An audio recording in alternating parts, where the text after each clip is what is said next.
The media greatly influences society. They inform people about what is happening. It permeates people's lives by creating their own criteria and opinions. In this way, the media moves the masses, creating different social movements. For over 60 years, the people of Ambazonia were deprived of such privileges. The privilege to enhance their own criteria and opinion. They have suffered cultural genocide for 6 long decades, but not in this age and not with undaunted ABC Amber News on board. You must understand that wars are fought and won in the media.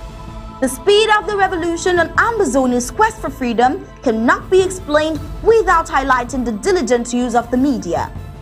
Franco-Cameroon colonizers, among other strategic moves, weaponized the media against Ambazonia for so long, and they continue to do so even today.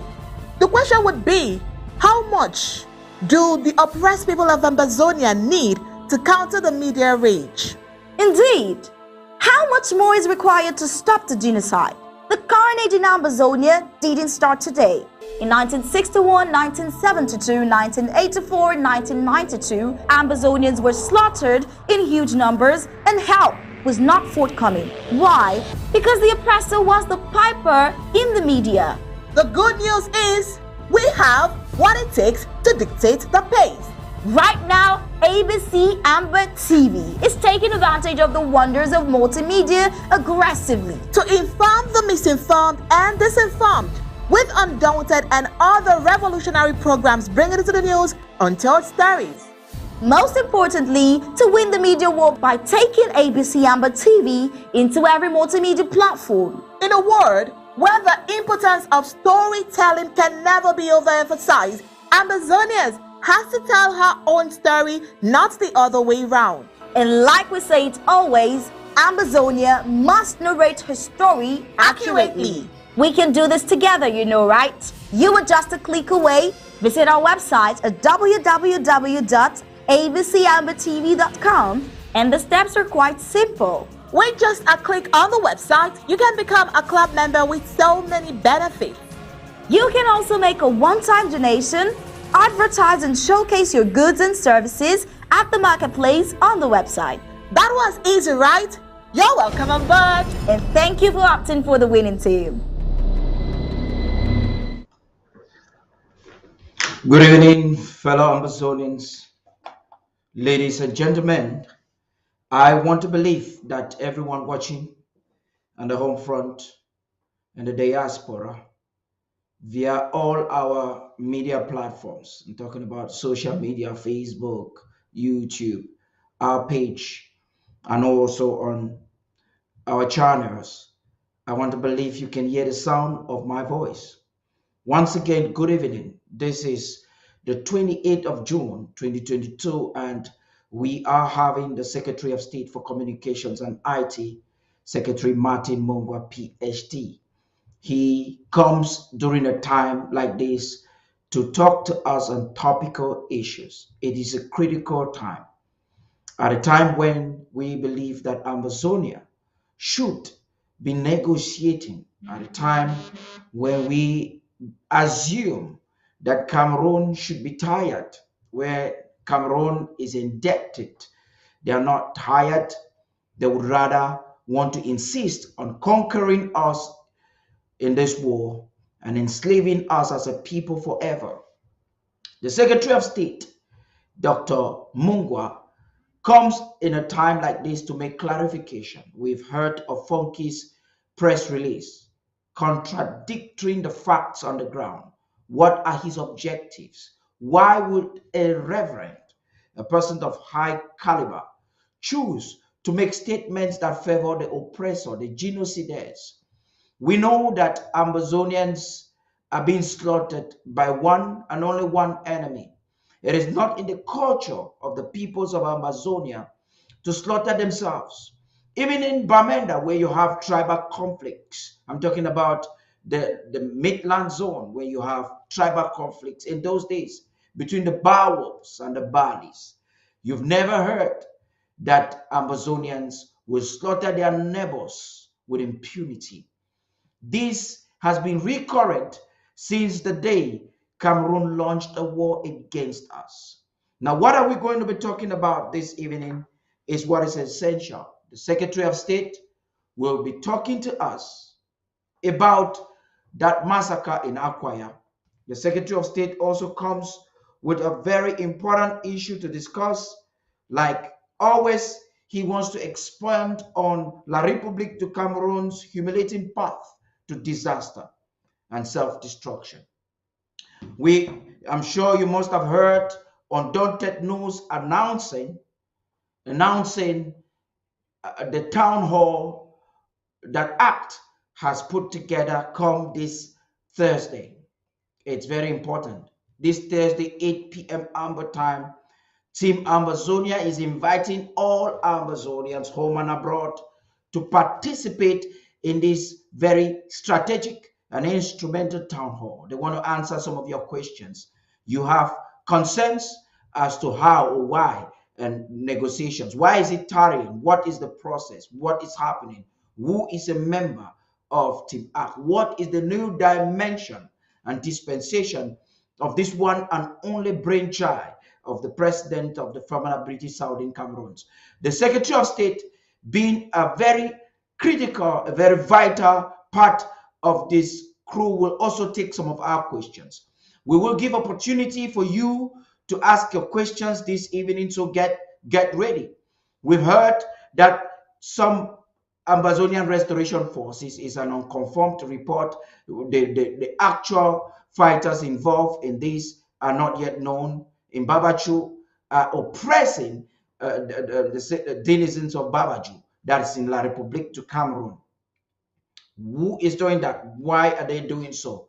Is this in favor of our liberation movement? It's also a concern.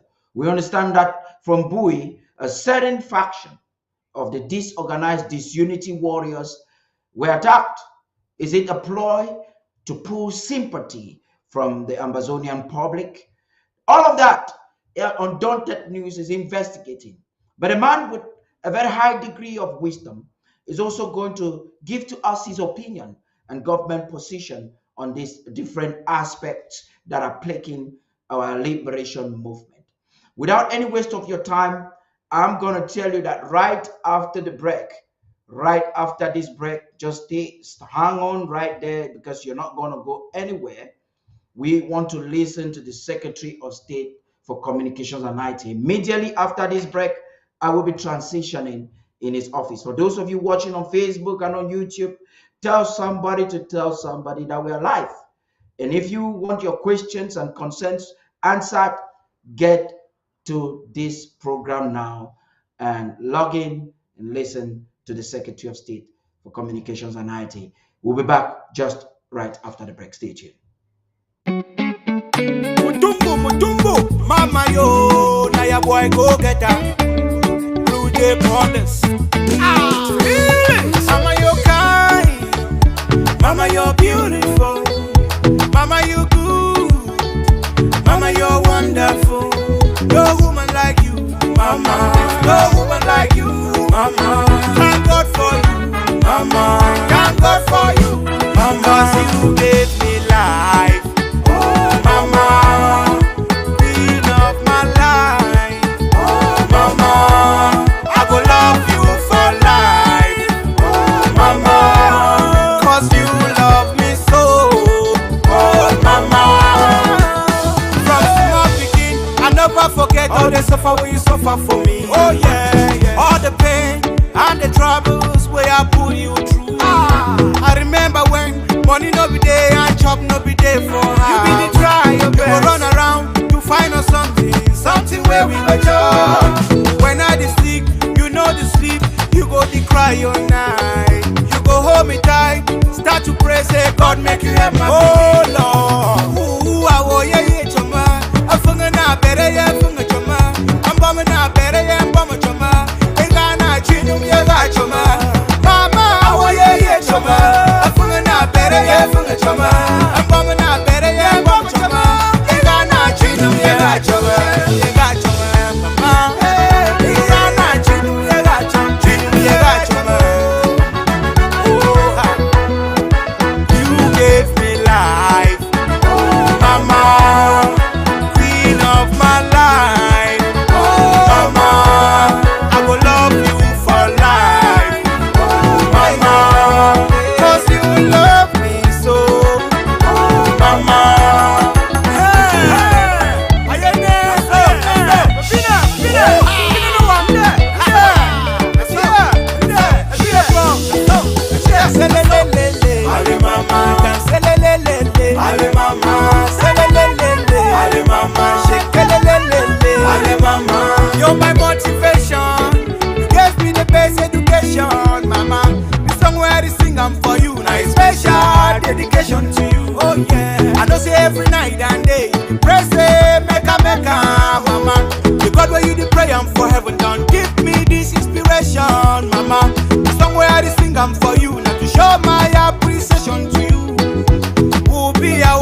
Global greetings, Ambazonians and the international community.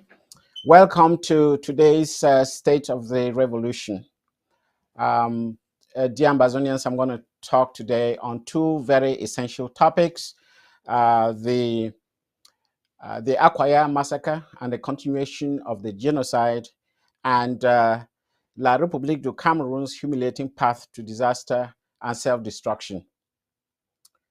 Dear Ambazonians and the international community, more than 35 people, including women and children, were massacred, some seriously injured, and numerous houses razed on Saturday, the 25th of June, and Sunday, the 26th of June, 2022, in the villages of Bakinjo, Mavas, Berlin, and neighboring communities of the Akwaya local government area in Manyo County.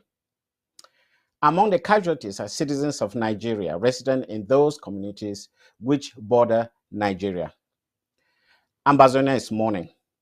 The interim government, on behalf of all Ambazonians, extends heartfelt condolences to the bereaved families and the entire people of Akwaya local government area. We wish those injured a speedy recovery. The entire government is mobilized, and we follow diligently the sad events in Akwaya caused by the enemy. Unsubstantiated reports all over social media, propagated by apologists to the genocidal regime of Yaoundé, are quick to blame these horrendous atrocity crimes on unresolved land disputes by two ethnic communities in that locality.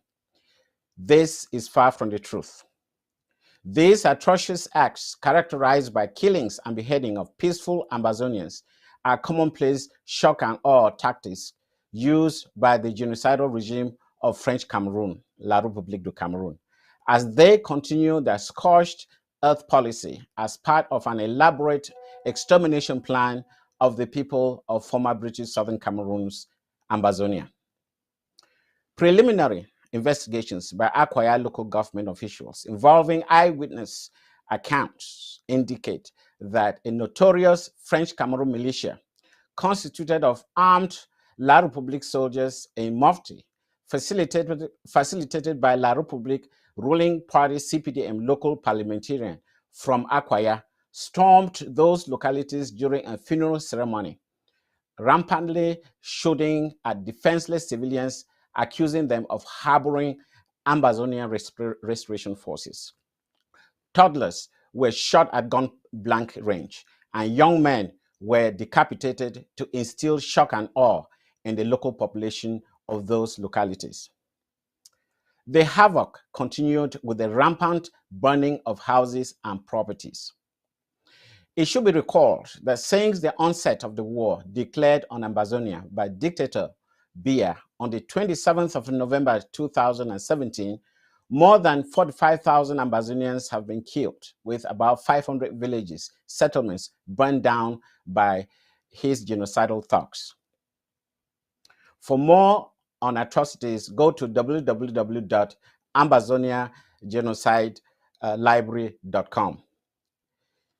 It is interesting to note that the Yaoundé regime, which is represented on the ground by the colonial district officer and probably thousands of bears, gendarmes, and other officials deployed there purportedly to ensure security, has been silent ever since. Their silence cannot have any other explanation than conspiracy and guilt, to say the least. A communique hurriedly put out by the moderator of the Presbyterian Church in Cameroon, Reverend Funky Samuel Foba, on the 27th of June 2022, attributing the cause of this barbaric massacre to a land dispute between two tribes and intentionally omitting the catalyst and perpetrators of this heinous crime, La République, is misleading. The communique, issued from his office in Boya, hundreds of kilometers away, just a day after the incident, is suspicious and unreliable, especially because the reverend man does not give his source of information, and he arrived at his conclusion. A UN-led fact-finding mission aimed at investigating all atrocity crimes perpetrated in the territory of former British Southern Cameroon's Ambazonia since the beginning of this genocide in 2017 is the only way of authoritatively establishing indisputable facts about those responsible for this carnage. This will serve as a platform for justice and bring dictator Bia's genocidal regime and those who facilitate them to book. Good day, fellow Ambazonians and the international community. I greet you deeply on behalf of the interim government of the people of Ambazonia and the duly constituted 61 local government areas, 13 counties, forums of the Ambazonian struggle to restore independence, the interim House of Representatives, the cabinet, and the presidency of Ambazonia. Today, I come to you with a heavy heart, a heart weighed down by sorrows arising from sad events last week in our fatherland, Ambazonia. Fellow Ambazonians, your interim government pays profound tribute to the horrendous acts of terrorism being perpetrated across our land by French Cameroon soldiers and their proxy forces in pursuit of one objective spelled out to them by their masters at the French presidency in Paris. We all can read the Article 6.1, we all can read that Article 6.1 of the 26th December 1961 Cooperation Treaty between French Cameroon and France grants France the power to determine political and cultural choices for French Cameroon. This war, destroying our country Ambazonia, is directed by France and an incomprehensible desire for blood dollars. Last week, French Cameroon soldiers and their proxies almost wiped out everything alive in the Marvas settlement in Akwaya local government area of Manu County. Similar incidents were reported elsewhere in Ambazonia highlands. While the investigation in Marvas is underway, early reports talk of more than 30 civilians killed. The killers and arsonists also destroyed livestock, pigs, and chicken, and burned down homes in a grotesque campaign of state terror, reminding us of satellite footages of Munyenge in Sako County and Kwakwa in Meme County. These acts are so satanic that even state television CITV is unable to broadcast the images. French Cameroon commits these crimes for one main reason, that is to frighten the people of the former British Southern Cameroon's Ambazonia to abandon their fight to free themselves and future generations from a journey to nowhere in a Francafrique under France. Let me remind you again, fellow Ambazonians, that there is no other emerged country in the Francophone world besides metropolitan France, which includes parts of Belgium and Switzerland. The parasitic mentality in French politics makes it impossible for another Francophone region in the world to emerge. France herself destroyed Haiti, which was the first Black Francophone country in the Western Hemisphere. Our message to Yaoundé is simple. We, the people of Ambazonia, shall overcome your thuggery. Let me say this very clear and loudly to the world. We of Ambazonia say to Great Britain, the countries of the European Union, former Soviet Union, South America, North America, Asia, and Africa, that your overwhelming vote on the 21st of April 1961 at the United Nations General Assembly for a free and independent Southern Cameroons in a federation with French Cameroon is taken as a secret pact with the people of Southern Cameroons. We are wounded, but standing strong to defend our April vote for a free and independent Southern Cameroons. We call on you to examine the facts through the information pact we ourselves, not paid lobbyists, have been sending to your offices. We want you to note that this interim government has put together a genocide library evidencing the catastrophic failure of the Cameroons Federation and corroborating satellite imagery attesting to the deliberate destruction of human habitat in our country, Southern Cameroons.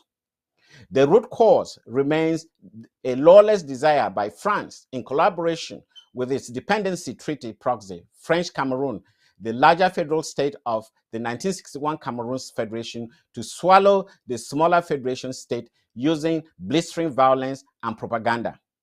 This is a foolish design in efforts to outcome your free vote in April 1961. To France, Cameroon, France-Afrique, and their collaborators on the axis of genocide, which showed its ugly head in Rwanda in 1994.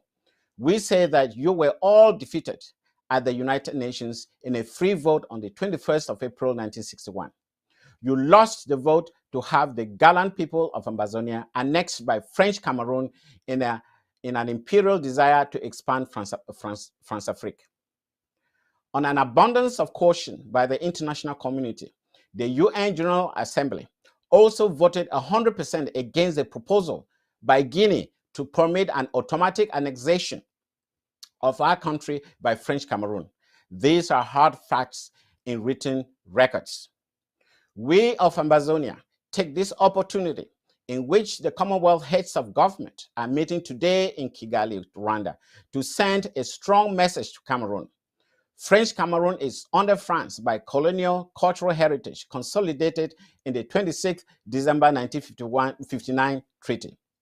This treaty makes French Cameroon a dependency of France, based upon which the president of French Cameroon can address visiting Commonwealth leaders and lawmakers in French anywhere. French Cameroon has no business in the Commonwealth other than seeking to disrupt the international personality of Ambazonia in the British Commonwealth in particular and the world in general. French Cameroon cannot violate international laws, violate Article 4B of the African Union Constitutive Act, commit genocide in Ambazonia, and take a seat between civilized nations. These murders in the former British Southern Cameroon's Ambazonia are now captured on silicon. This evidence of state terrorism will survive us to teach future generations of Ambazonians about the high price of freedom, so that nothing that compromises the interests of our fatherland can ever be taken for granted. The current sad situation teaches us more about the character of our occupier, French Cameroon, as depicted by our pioneer leader, EML Ndele, as a land of fire. This problem came out of Mr. Ahmadou Ahidjo's bad judgment in 1959. In order to become president at all costs, Mr. Ahidjo ignored the nationalist counsel of his competitor, Mr. André Marimbida, to sign the cooperation accord with France on the 26th of December 1959. The legacy of that mistake is there for all to see today. Even if those dependency accords were revoked today, it will take a century to cleanse French Cameroonian mentality and culture in the domain of legality, human rights, and good governance in a free democracy determined freely by the people and not one that is imposed by the presidency of France.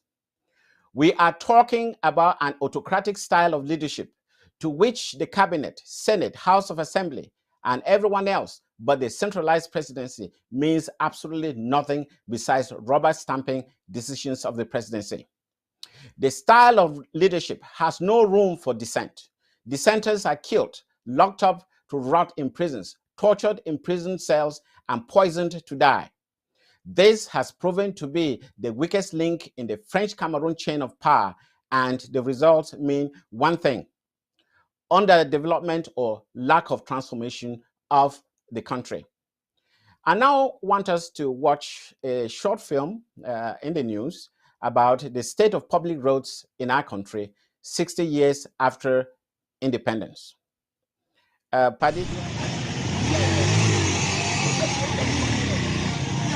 The Bamenda Womb votes in the rainy season.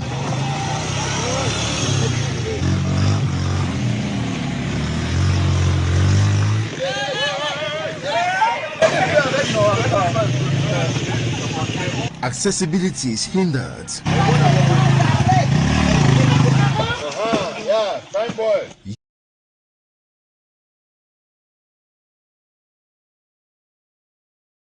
leaving populations without proper sanitation infrastructure and exposed to cholera.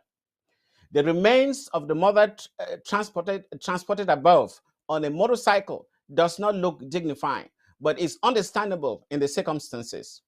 Our people too have become very understandable to the point of tolerating the death knells of French Cameroon.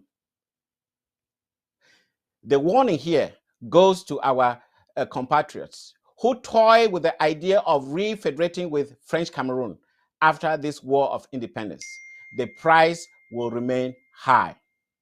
In such a federation, France will continue to take away by treaty 50% of the earnings from sales of coffee, cocoa, timber, bananas, palm oil, peppers, and amber minerals in international markets. The price to pay is too high. For 61 years, our land has transferred a fortune to France through her proxy state, French Cameroon. Now we are taking back our country, Ambazonia, from neo-colonialism and proxy colonialism, compliant with international law. By international law, I mean United Nations Resolution 1514 and the Universal Declaration of the Rights of Man.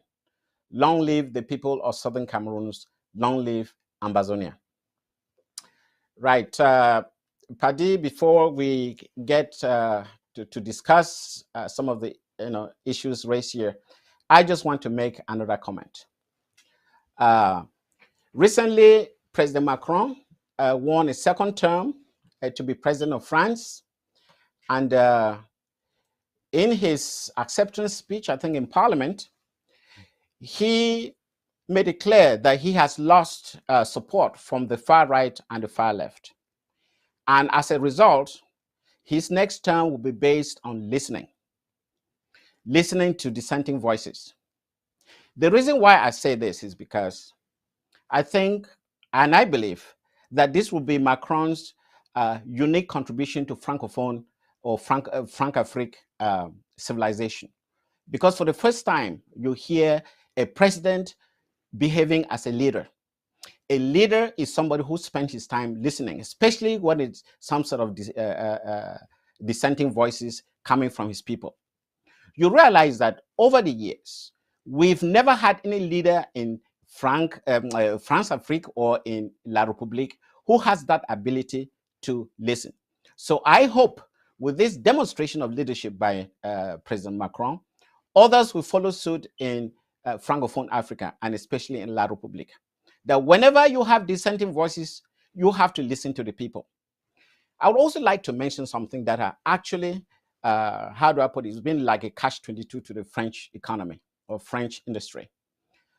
This accord of 1959, I don't think it did good to French industry, because what we've observed over the years is that French industry has declined. Why do I say so? I'll give you examples. I remember in the 80s, as an international student in the United States, I saw French cars in America. They were Peugeot. Peugeot, we all know how popular it was in the 80s. But after the Americans, especially the EPA, put forth very stringent environmental emission standards, Peugeot lost its North American market. And I can say this, that when that happened, I believe France did not care, because after all, he had all the Francophone African economies as his own. And therefore, they started selling a lot of Peugeot cars to Africa. And I remember there was an advert in the journals, in one of the magazines, I'm sorry, which said, Peugeot, la voiture de l'Afrique. Because they knew that we never cared about international standards or emission standards. But what has happened over the years? French industrial market has declined. Today, in the United States, you have cars sold from South Korea, that's supposedly a third world country, Germany, Britain, and not France. The only thing that we know in America, which is attributed to France, is the laughing cow. That's cheese and wine. And even in the area of wine, California wine now beats French wine. Even Britain, that never had wine, They have wines that actually beat French wine. So what is important is that this accord that France signed with African countries is actually a death knell to French economy, because now, with Africa rejecting a lot of French goods in Africa, there is no room. It's too late for competition, because we all know a person who is well fed cannot go hunting, and that's what happened to France. They've had a full stomach for a long time, and they never bothered about competition. So this is a lesson to France, and French economy will continue to decline if they fail to understand that we have to compete in the world of today. And that leads to the next issue here. Because France had cornered all these economies in Francophone Africa, the only way to control it was through corruption. And that's why we have a lot of corruption in French Africa or Francophone Africa. So these are some of the lessons that France must take and, make the very hard choice to change. With French debt up to the tune of $7 trillion, it's going to be a very, very hard work for the French to get out of it. So I just wanted to make this comment before we start today's discussion. Over to you, Paddy.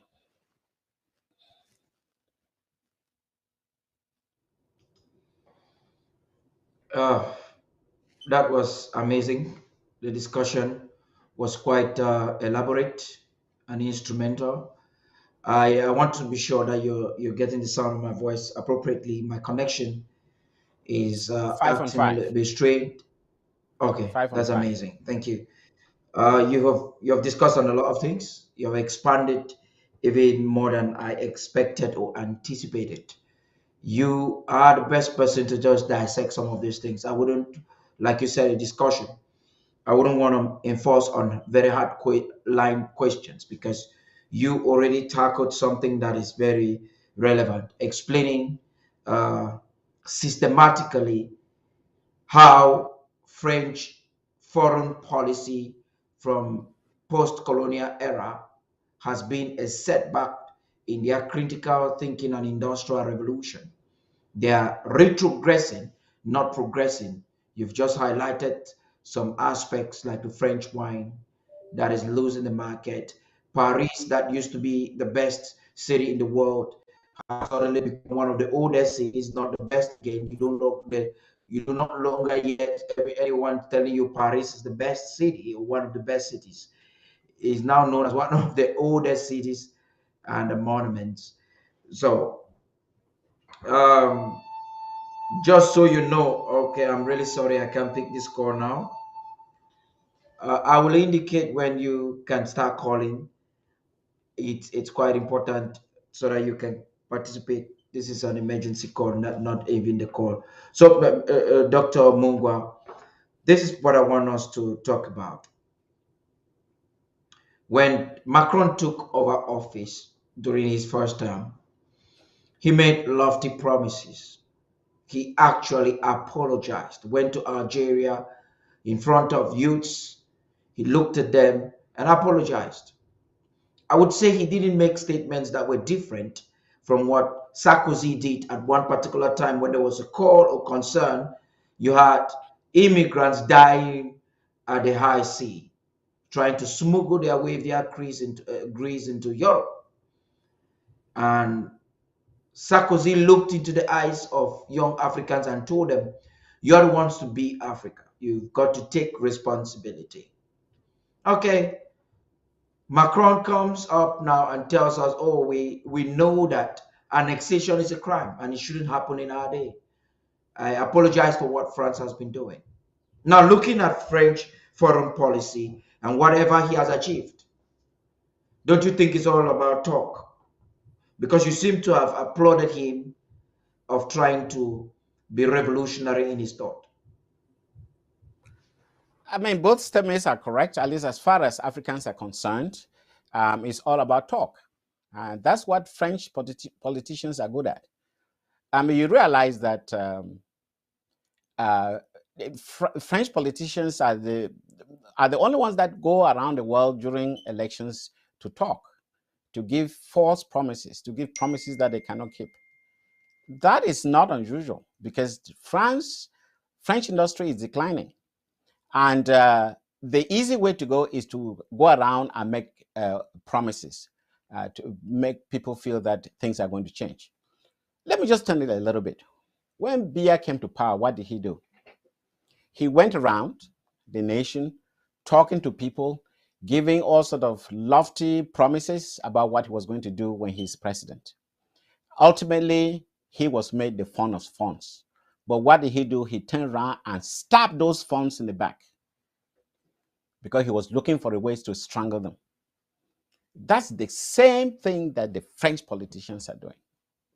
They come to you, they pretend that they're on your side, but they're looking for your weak point. The moment they get hold of your weak point, you are strangled. They will replace you. They actually go around to see who are possible replacements to existing nauseous leaders, people who bother the French.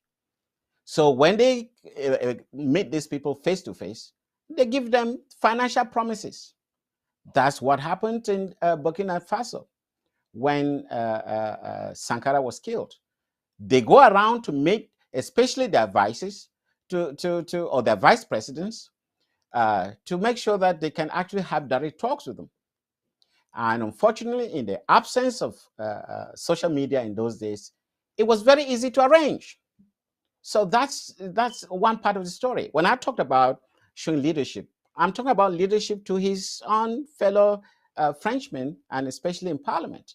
When he discovered that he has lost seats both on the right and the left, because based on what I saw, he's a centrist, he discovered that if he doesn't listen to dissenting voices, his party is going to lose and lose badly. So it was only natural that in a good leadership situation, you have to start listening. When he says listening, it does not mean that he's going to listen to his own people.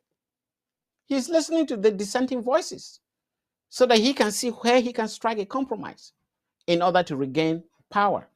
That is a standard procedure for good politicians. But he only does that to his own fellow French. Why not extend it to the Africans? Tell Africans, whenever you are in a situation where there's sort of a logjam, you have to learn to listen. And that's what I've said here. In my previous presentation, I said, Professor Campto, listen to Ambazonians. You shouldn't just go out there and make a declaration. I have no room for Ambazonians. When he came to the United States, ABC television wanted to interview Professor Campto. He turned it down. What type of leadership is that? If your position is very strong and compelling, I think the news media is the best place for you to come and argue your point out. I'm told that he is a president of some international law organization. That is good news. But why doesn't he put that into practice and demonstrate that he can address the issues of the people like a lawyer, like somebody who recognizes human rights, who understands the borderline when it has to do with a country with international boundaries? That's what I'm saying here. I am not just rejecting Macron simply because he's a Frenchman. When he identifies an aspect about his leadership, which I think it is good, I will talk about it. And that's why we have the room for negotiation. We are ready to talk with anybody. And that's why I keep on saying Dr. Sako is ready to lead. In the interim government, there's one leader, and that's Dr. Sako. I'm a manager, and I hope people know the difference between a leader and a manager. I apply strategies already set out by Dr. Sako. That is a much easier task to do. But Dr. Sako has the burden to redirect policies or strategies in order to get us to Boya. That is a far more difficult thing to do. And that's why we've chosen him to lead this revolution until we get to Boya. Because leaders are not easy to find. If you take a manager and make him a leader, it's very unlikely that he will succeed. And conversely, if you take a leader to be a manager, he may not succeed either. We just have to understand the role that we play. And that's critical at this time. And for those who think that they can be changing their leaders every 3 months, I don't think they have leaders. They probably have managers.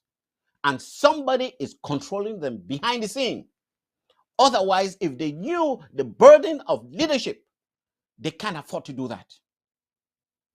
And we know it. Over to you, Paddy.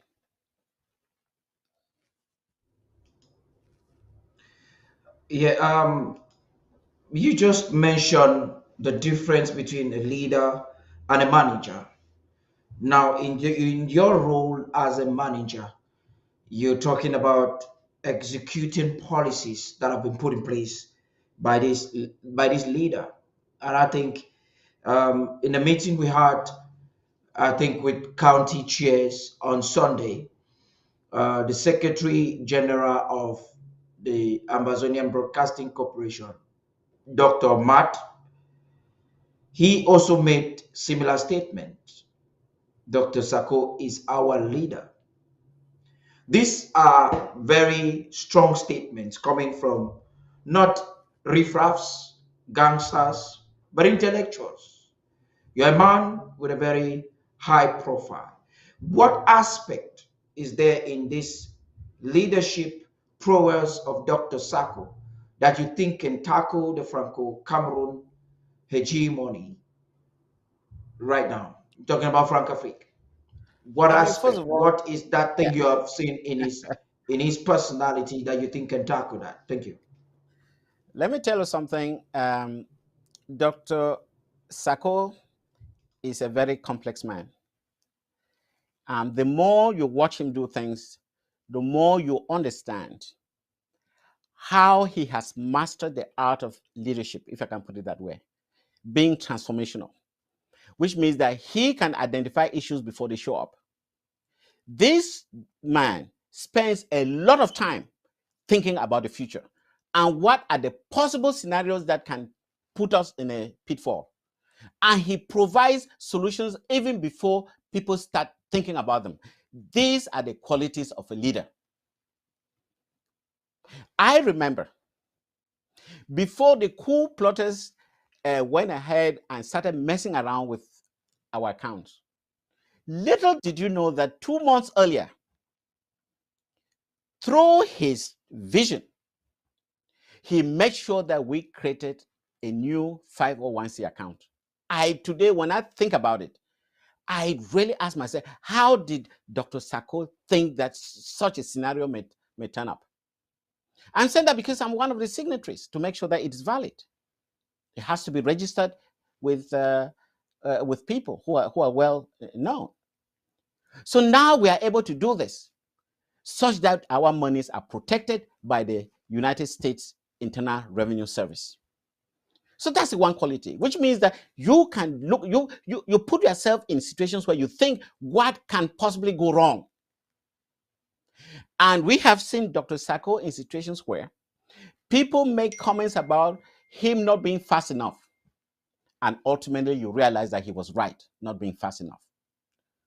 Who told him how to determine the speed of action? I don't know. They've been cabinet members who've been accused of being coup plotters, and he said, no, just watch it. And ultimately, he is right. So I don't want to turn our discussion into a course in management or leadership. I don't think that's the essence.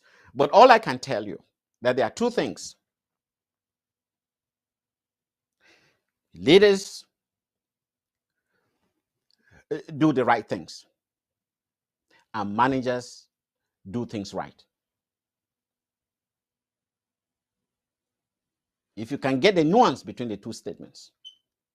So when he does it, it's not to please people. He's not there to please Amazonians or everybody, but he's there to make sure that Amazonia as a nation survives. That is very important. He understands the nooks and crannies of this revolution. And as a student of French literature, because people don't know Dr. Sako that he speaks perfect French. As a student of French literature, he understands the French culture and what will happen to the Cameroon or La République society is no different from what happened to the French when they left Haiti, when they had to sell the Louisiana Purchase to the Americans and still went bankrupt. You begin to wonder why. That's France for you. And that's the mentality that they have instilled in French African leaders, because they don't listen to their people. So the path that Biya has taken is very clear. The only people who don't see it are the people from La République. Everybody else sees it.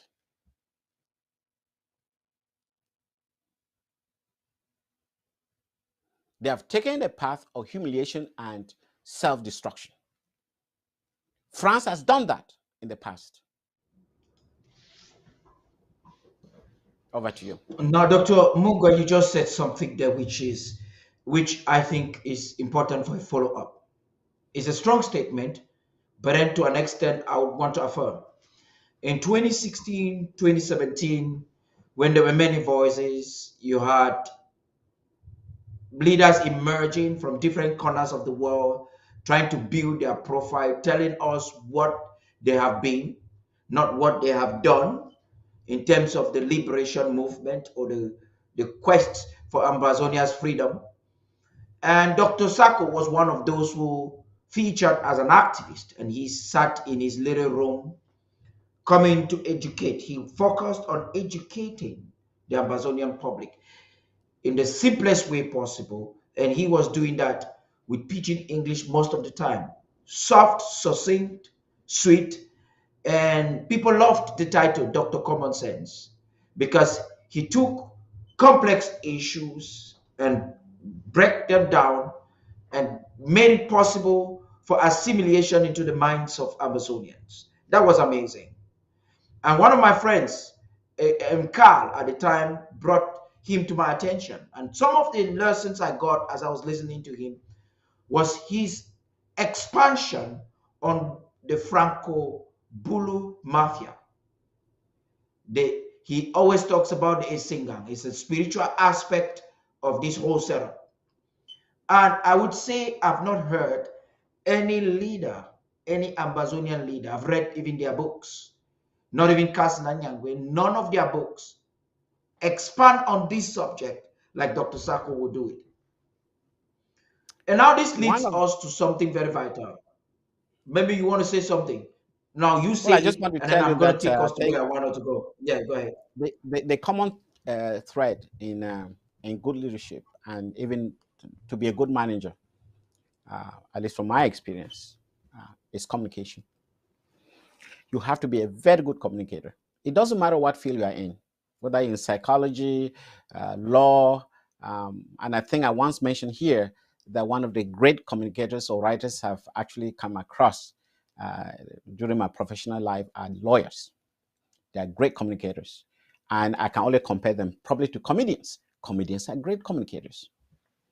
So, and this is one aspect about Dr. Sako where he masters communication better than any of us. That is very critical, communication. And if you look across the spectrum, you see that Secretary of State in the Sako administration are great communicators. And that's why people are listening to us. Whether you take the vice president, whether you take the newly appointed secretaries of finance, or you talk about those who deal with resource mobilization, you realize that the common thread is communication. You can't beat that. So this is something that I really wanted to bring to you. And there is nothing that a good communicator cannot address. Even if it is a dissenting voice, he will explain it to you. Yes, over to you. I agree. I just kind of agree. But I want us to follow a particular pattern. And like I said, the analogy I brought was to take us to a direction which is quite vital. You just mentioned another aspect. If I'm not careful, I might be derailed. And that's something that is very challenging when talking to someone like you with a vast uh, understanding of things. Now, I mentioned that to say this, but before I say it, I want to say that during such a time, we need a good communicator for leadership. Our nation has been suppressed and oppressed with information. In fact, Ayijo was keen when it comes to communication and information. So our people were misinformed. You have Southern Cameroonians who really are, until today, denying to accept the fact that we were voted as an independent people and that Cameroon denied to vote for our independence. Now it brings me to this aspect which I wanted us to talk about. The fact that Yaoundé tries to despise Dr. Sako, but indirectly contacts proxies like Sebastian, like Chris Arno, and trying to force an appointment with Dr. Sako. Now, Dr. Sako has been categoric. If you want to talk to me, let's meet in Swiss. And I'm not going to talk to a subordinate. I want to talk to the head boy himself. So we understand the ploy. Are you now saying it's because of his understanding of the way this system is working that makes him avoid clandestine discussion with Yaoundé proxies? Oh my goodness, I think you make it very clear. In my presentation today, I think I made mention of some of the gruesome behavior of Francophone governments. Have you ever seen a political prisoner in a Francophone country? If Mandela was a Francophone, he would have been killed. All their leaders are killed. That's the reason why. These people are so full of savagery that they can never accommodate dissent. Can you imagine Mandela, a black man in a white country, at least ruled by white people, although it's obviously it's African land? They did not kill him. Isn't that amazing? You think if France was the governing authority, they would have let that happen? If they kill heads of state just by mentioning the word, oh, we want to have our own currency. That attitude it is also self-destructive even to the French, because it diminishes their value to the world or their dignity. And only the French don't know that. Nowhere in the world do you go and talk about France and somebody say, oh, what a wonderful place. Oh, they're full of strong men. Nowhere else. They're spineless. It's written in books. And it's because of this attitude. Because they're afraid they wouldn't have an argument if you hold a contrary view. It's been self-destructive to the French. Even the Francophones today, I don't think they like the French.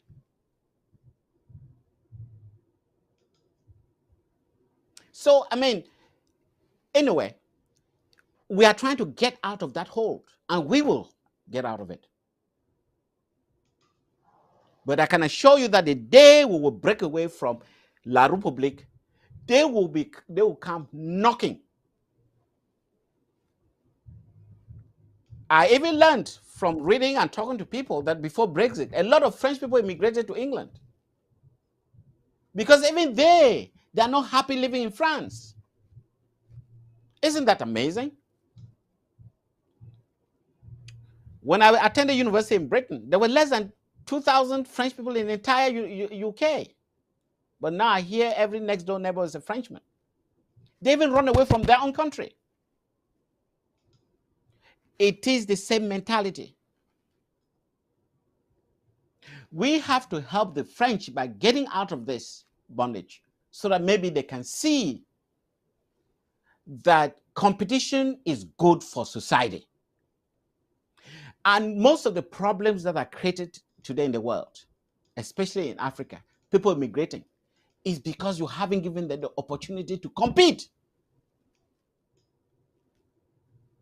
They've all folded us and put us in one basket as beggars, which is not true. And that's why we're fighting.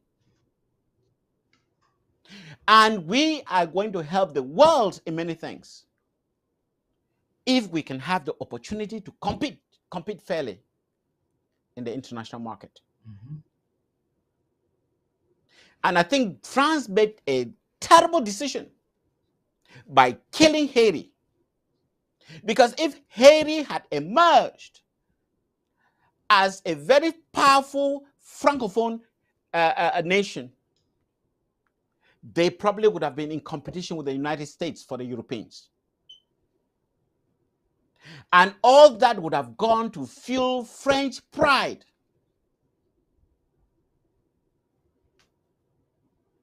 Imagine if America strangled Japan after the war, strangled Germany after the war. Can you imagine what will happen to the American economy?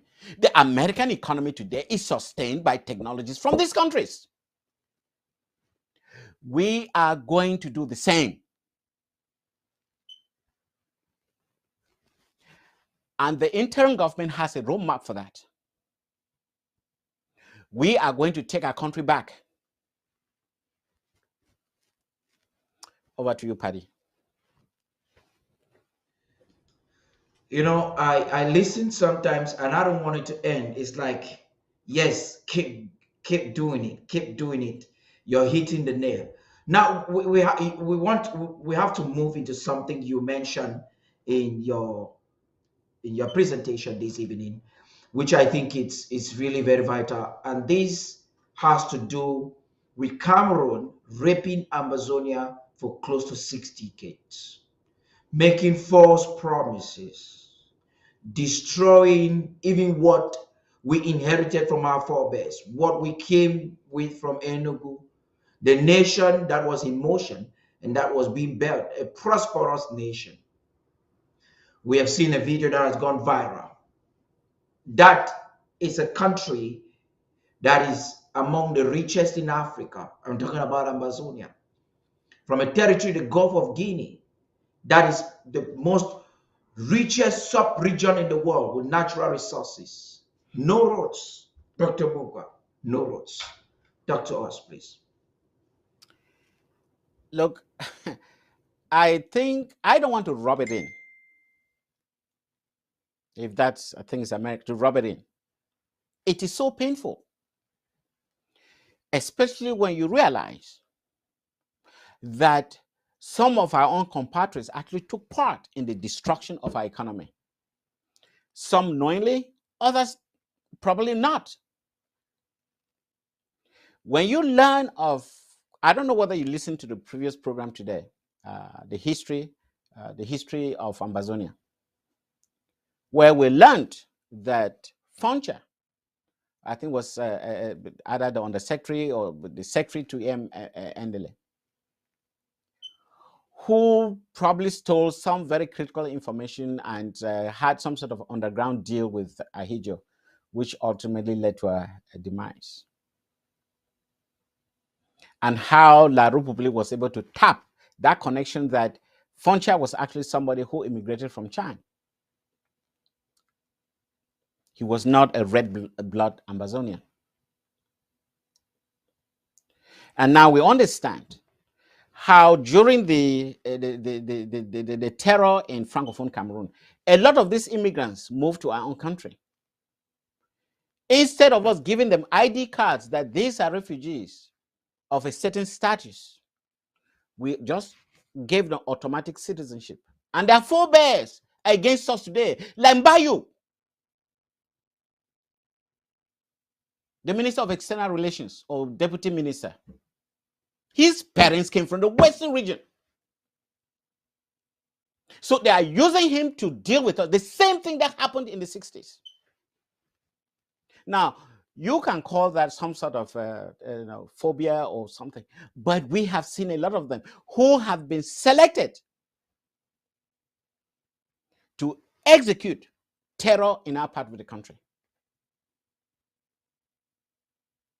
That's why in the United States, if you were born overseas, there's no way you can be president. You have to be domesticated.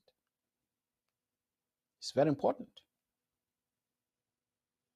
These are some of the lessons learned.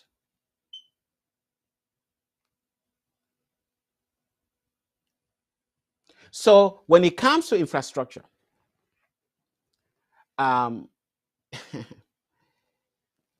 we have suffered, especially when you see the volume of resources taken out of our territory over 60 years.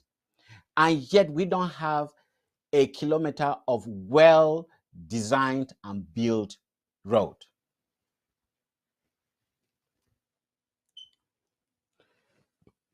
Water and sanitation. Let me tell you something. When I was teaching at the Polytechnic,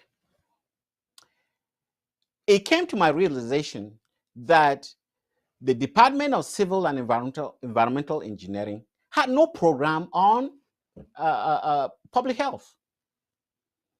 There was a course called Assainissement, which meant, I don't know, drainage or something of that nature. It was so light and so thin. I decided to put in a new program on tropical public health, water and sanitation. And I taught the course. Although I'm a structural engineer, I have a training in public health. And I discovered that the only effective public sewage system was the University of Yaoundé.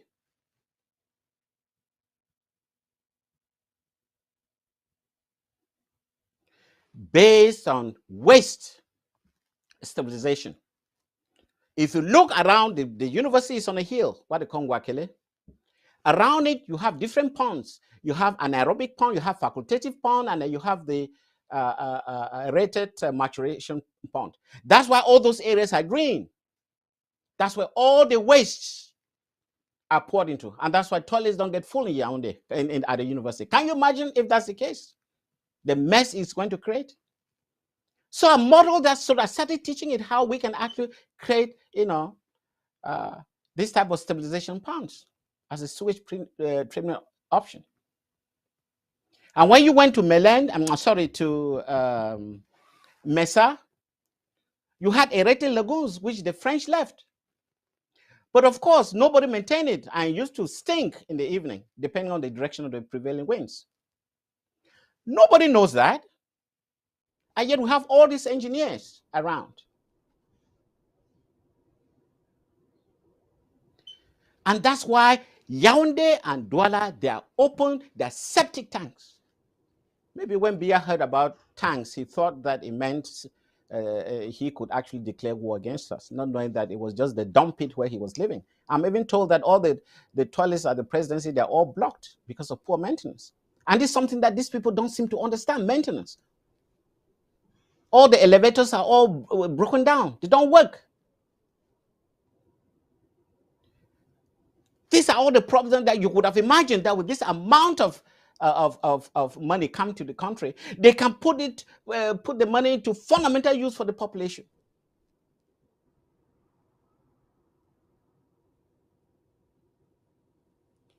And because everything has to be dictated by France, it is very sad.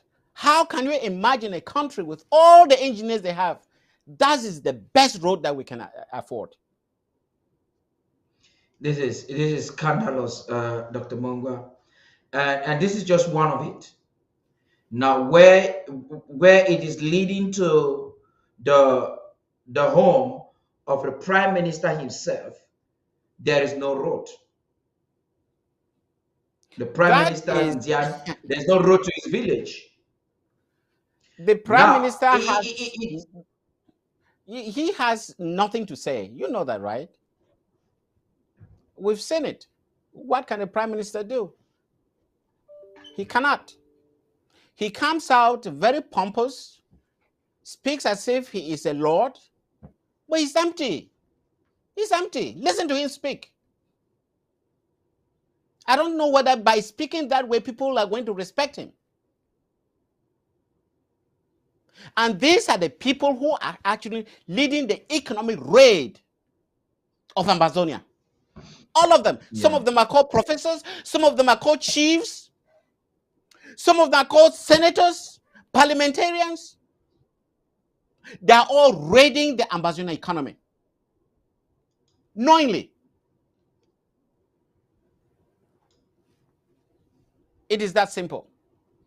It's what a disgrace. We can't let that happen. Amazonia, we can't let this happen. No way. Unless we want to tell the interim government leadership that you don't want us, that we want to stay in captivity.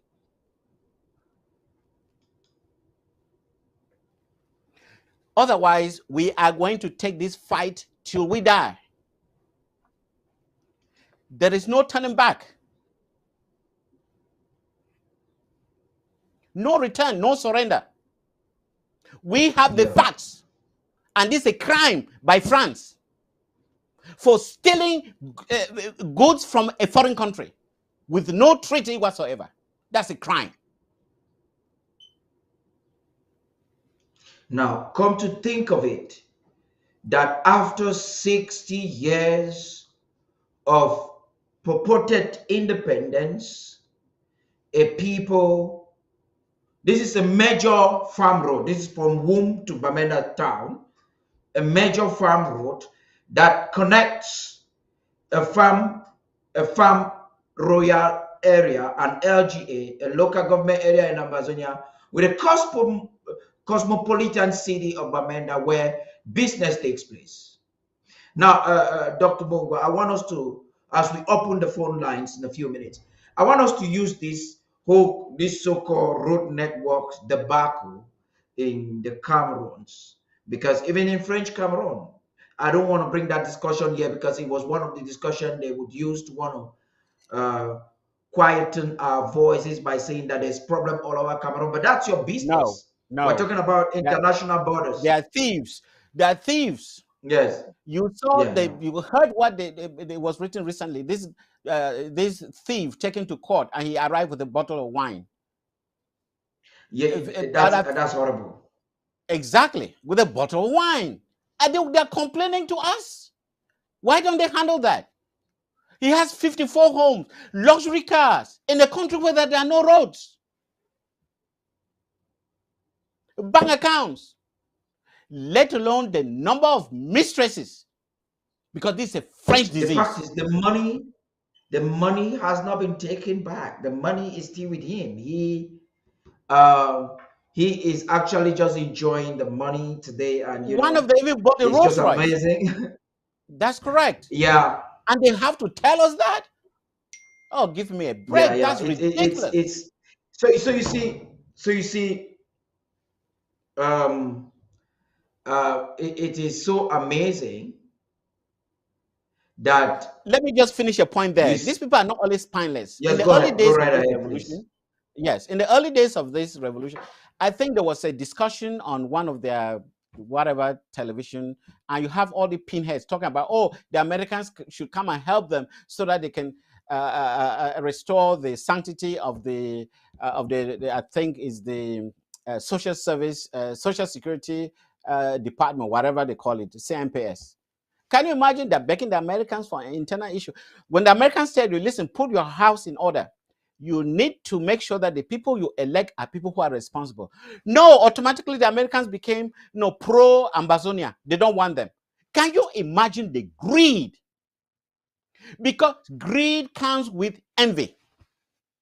And that is La République. Greed plus envy. They want to have everything for themselves. And they are envious for the little thing that you can do by yourself. In the 80s, when I was doing some road development work with the late Dr. Ngumne of SASH, Sustainable Agriculture and Self-Help, he invited me to Tabiken and Binka. And I took with me one francophone. He discovered that we had pipe bomb water and maybe hydrants at the roadside. This guy could not believe it. He couldn't fathom it. He said, "You have all these things? What are you complaining about?" I said, "This is local development. It's not been given by the government." He could not believe it. And instantly he was jealous. That is the francophone for you. Yes. Have you ever spoken to a Frenchman in America? Speak to a Frenchman and speak to a German. You see two different mentalities. The demeanor. You see one who is self-confident. You see one who is sure about what he can or cannot do. And then the other is just some sort of apology. I even look at himself feeling that he is not even qualified to be here. It's no different from some Africans here in America. That's a Frenchman for you. You can see the defeat in him. It doesn't matter what he is. You just see the demeanor.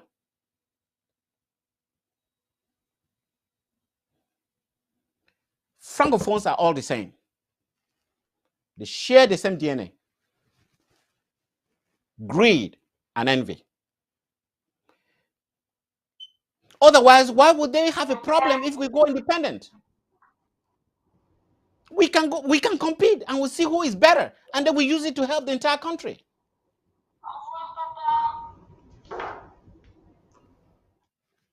Over to you. Yes, Dr. Mungwa, sorry for that interruption there. Today's my son's birthday, so he was calling. It's late where he is, so happy birthday. he was Happy insisting birthday to him. and insistently calling to talk before he goes to bed. I'm sorry for that interruption, fellow Amazonians, No, that's ladies fine. and My son's gentlemen. birthday is in a week, so I understand that. Yeah. He is so amazing. He was watching, and I don't know why he intends to want to interrupt the show before he goes to bed. I think it's midnight in France right now. Okay, that was just an aside. We get back into the critical issues of today. The discussion. You've just seen roads of a nation like Amazonia after 60, and that is almost all over. If you go to the city of Bamenda, there are potholes everywhere. Now, Amazonia, some of you are not aware why the road connecting Bamenda and Nigeria is called the Enugu Highway. That's the official name registered in the International World Map. It's called the Enugu Highway. It was not financed by Cameroon. It was financed by the World Bank. And we are told that this is a project that was there during the 60s, but Cameroon will not allow that project have a breath of air. Citizens of Cross River, I think, working in one of the international organizations, put themselves together and put that project into being. In fact, if I check my notes, I think I know one of them. They were Nigerians because they saw the interest in building that road so that it can bring economic wealth to their part of the country. That is how a civilized person thinks. La Republique would like to go to Womb and all those places to harvest, to take food, but they don't want the road to be built because somehow it's going to empower the Amazonian. Can you imagine that mindset? Now, Dr. Mungwa, listen, let me just say this. This is a fact. The idea is to make it difficult, make the farm producers vulnerable and liable to exploitation. Correct. You saw the Kitunja County, where you come from, took a very categorical stand the other day. And like, okay, we have to dictate the prices. Now this brings me back to the road linking Cameroon and Nigeria from Bamenda, the Enugu Highway, is because It's a project of Southern Cameroon, not French Cameroon. It was a Southern Cameroonians project to do business with a market power like Nigeria. And when this route was constructed, the economic activities in Bamenda, in fact, the entire what you rather want to call the northern zone at the time, northwest, was booming. The entire southern Cameroons, people disconnected from Douala, where you have fake goods, where you have the Bambili case creating monopolies in the Marché Central and all the other markets. Nkululu, Amazonians boycotted the Bafusa market. And then they saw this and came with market restrictions and embargo, restricted goods from entering into Bamenda because farm to market goods prices escalated. Farmers who do crops in Santa and they go to Sanaga market, the Bamilikes buy them cheap and sell it in Equatorial Guinea, Gabon, Chad, and all other parts in the world expensive, but our people are not making money. That prosperity was fast coming after the construction of that road, and they stopped it. Dr. Mungwa, talk to us. It's no different from the strategy that the French put into place for that same reason, that for you to travel from the northern zone to the southern zone, you have, or southern region, whatever it is, you must go through French Cameroon so that you can fuel the economy. Can you imagine that 90% of the roads you had to travel to move from Bamenda, let's say, to Boya will have to go through French Cameroon? And you could see the business flourishing along the road. When I was there, I think in 2016, I discovered that some of that market had been dying. It used to be a very, very boisterous market because people had alternative means of travel. So we are simply there to fuel the La Republique market. So that is the modus operandi. Let me tell you what De Gaulle told Ahidjo and Biya. I'm telling you, if that man was alive, I think he is qualified to go to the International Criminal Court because of what he did to Ambazonians. And the person who sat down directly with De Gaulle is still alive today. And his name is Mr. Paul Biya, a Frenchman. That's the person he sat down with, and they gave him instructions on what to do to us. Let us disgrace him before he dies so that he can take the message to the other side. He will go and tell De Gaulle, I failed. That is the only way we can feel that we have, it will bring closure to us. That's the only way for closure. For what the Francophones of French Cameroon has done to Ambazonia. And let every Ambazonian know this. It shouldn't be a hidden issue. Don't talk to them thinking that you have to please them by covering it. You have to make it known. You made a Francophone Cameroonian today. You are discussing, and if anything comes up as Ambazonia, you make it clear to them. They're all criminals. What they've done to fellow us. Ambazonians, the discussion is getting sweeter. We are hitting on some real things. And during this time of, I would say, emancipation, of mental freedom, where Ambazonians have been enlightened, we continue to rely on education and information. Yes. Because that's the power of our day. As custodians of this liberation movement, it is important that everyone understands the crux of the matter. So this is the only platform where you have research talking. We understand every activist can pick a video on social media and do an expose, but not every activist can take topical issues and dissect them like Secretary Mungwa will do tonight.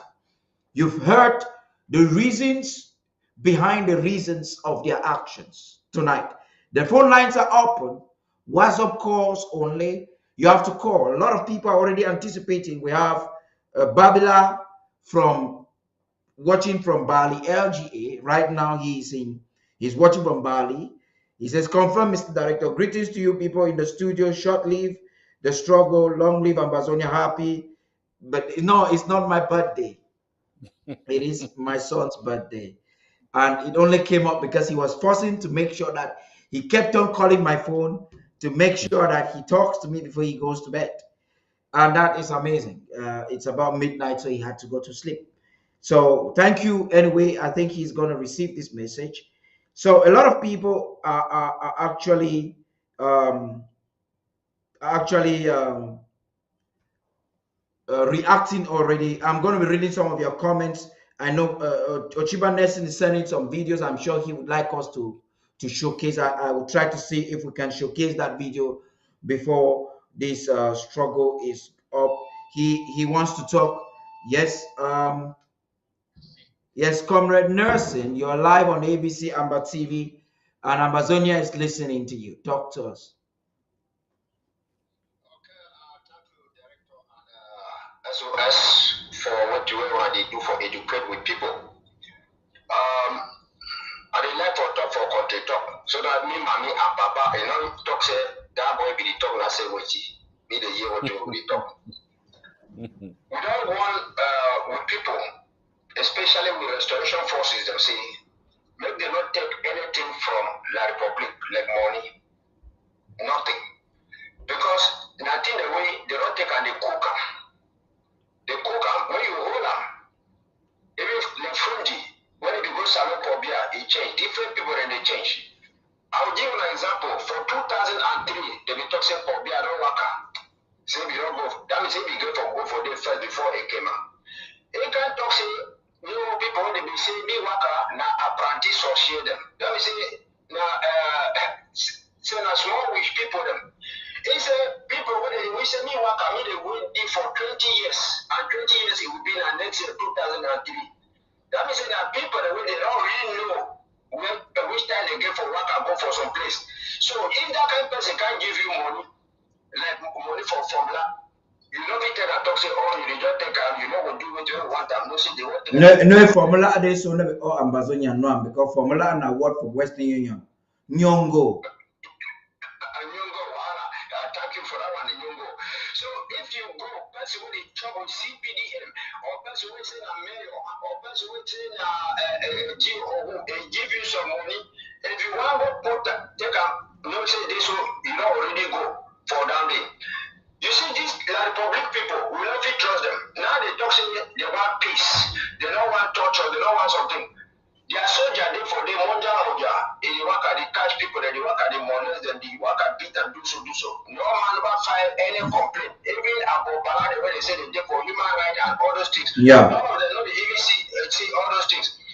When I look at the Republic, they know propaganda and they know how to do something.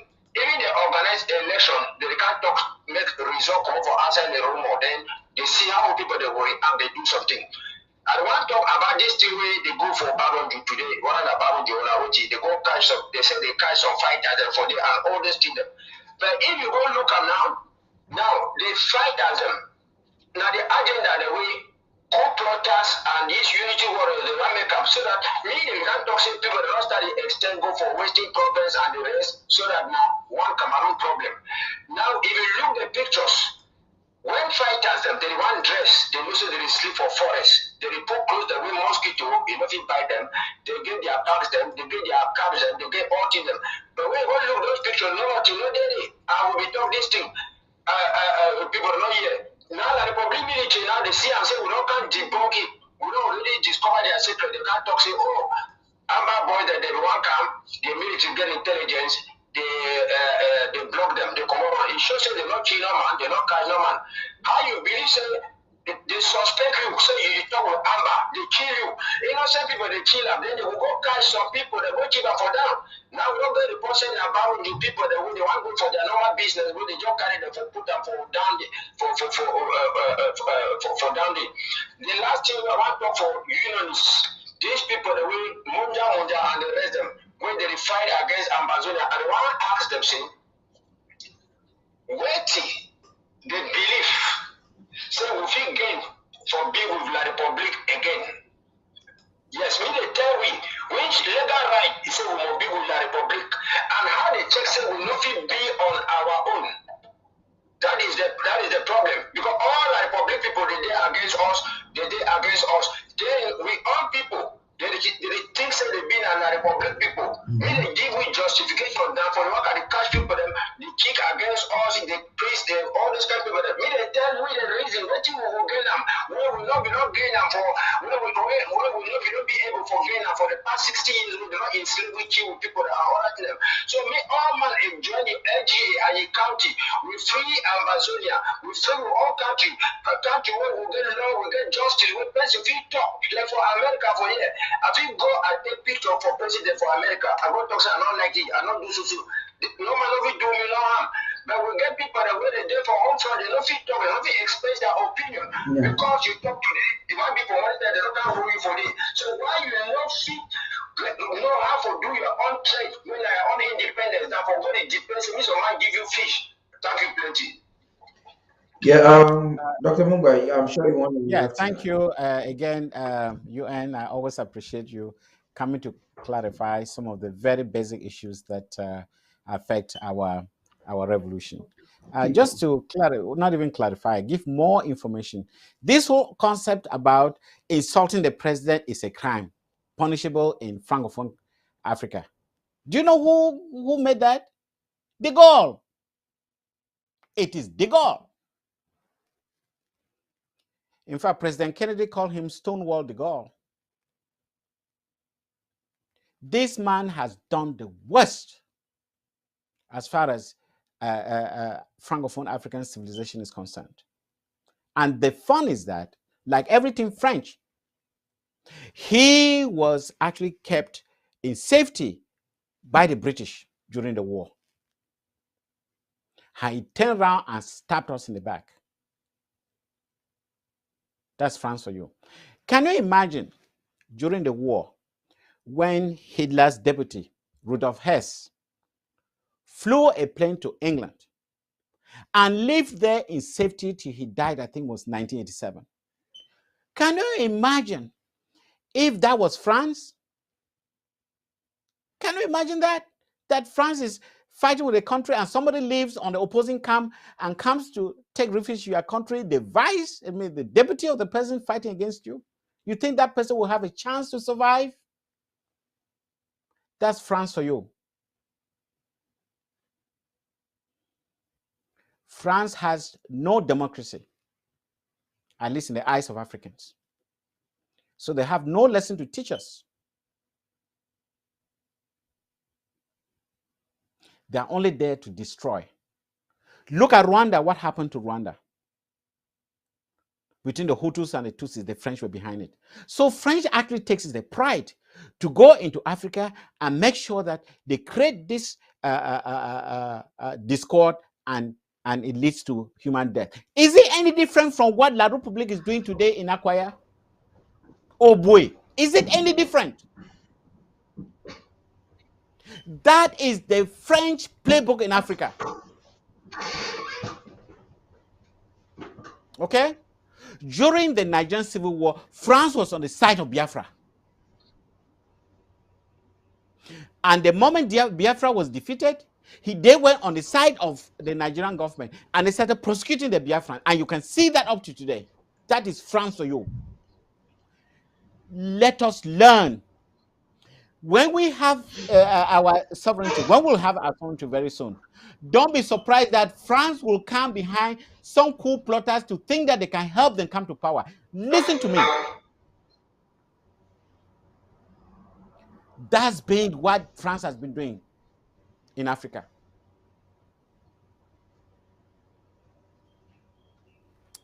Over to you.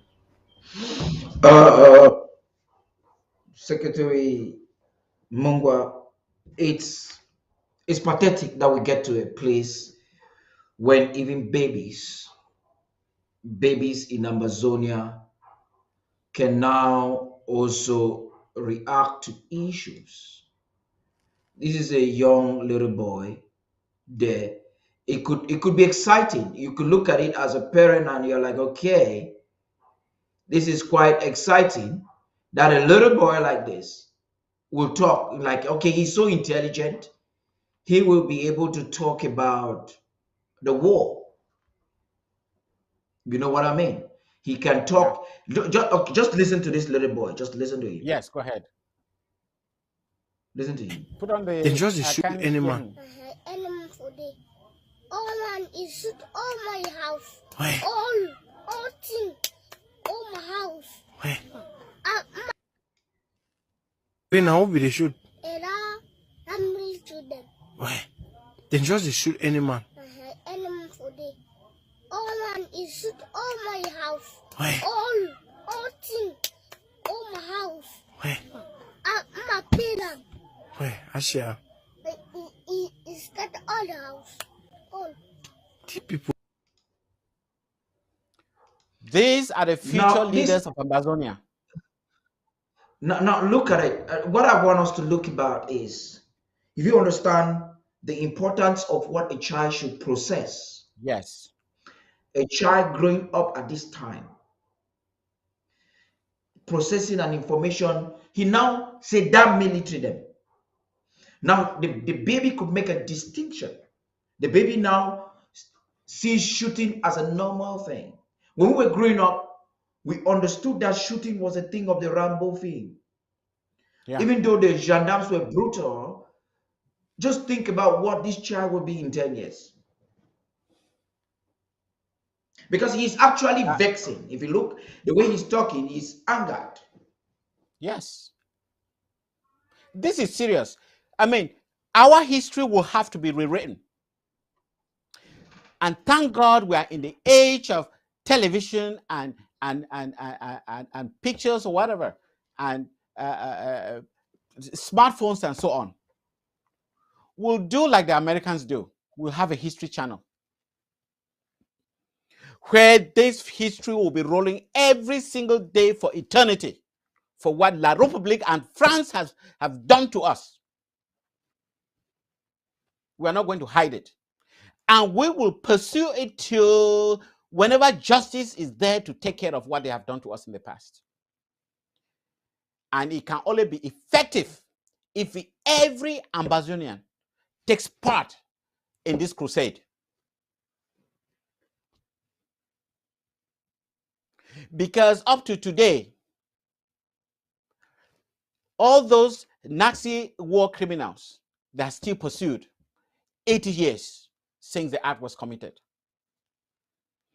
Ours will not be any different. We have documented proof to bring these thugs to justice.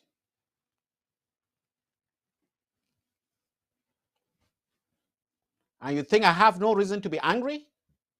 We see a little child like that narrating the horrors that these thugs have perpetrated on our people.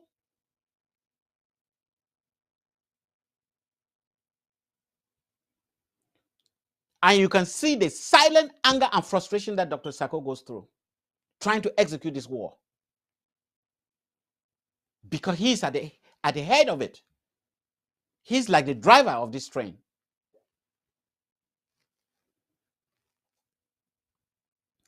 We have to help him by doing the right things. We have to help him. He's not being paid to do it. Indeed. It's not because of his family. It's not because of something personal. It's not a personal crusade. I hear people going around and say, oh, Indeed. he stole this. It's a Bitcoin this. I mean, it's so nauseous. You're going to wonder what. Maybe it is the chemicals in Yaoundé and Douala from all the excrement that have been piling up that has distorted their line of thinking. This is a city, or cities that they call them poubelle in French. Dustbin, trash can, toilet. They cannot solve it. They are not ashamed.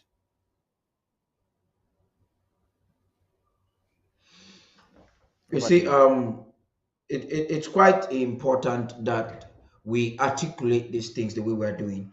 There's so much for us to talk about on this particular issue, but I want us to make progress on something. On Thursday at 8 p.m. Amber time, we're going to be having ACT Team Amazonia. We understand. Yes. Last Friday, Dr. Mungwa and Secretary Elat Ella were on Kizito. air to talk, Kizito. They were on air to discuss on this issue. I understand there is a new momentum with Team ARC. I understand that there is a reiteration on the purpose of this Team Act, which I feel we need to talk about. And we're inviting every Amazonian who is watching right now on the social media. Team Act is having an extraordinary town hall meeting on Thursday, the 30th at 8 p.m. Amber time. You're all invited. And I'm also made to understand that exceptionally or extraordinarily, the president of the Federal Republic of Amazonia will be a part of it. I will particularly be one of those that will be asking him some questions about this brainchild. He's the brainchild of Team Amazonia. Dr. Mungwa, perhaps you want to say something about it very briefly so that we can conclude this section of our discussion. I I don't want to say something beyond what I think should come from the president himself, because I don't know whether or not he has some additional information to inform Amazonians. But I'm always very optimistic.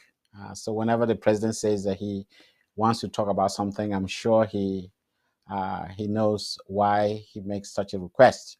But we all know that from our discussions during the past week or so, we did mention that a new program will be put into place that will allow Team Act to come and talk about negotiations in general. What is a negotiation, and when?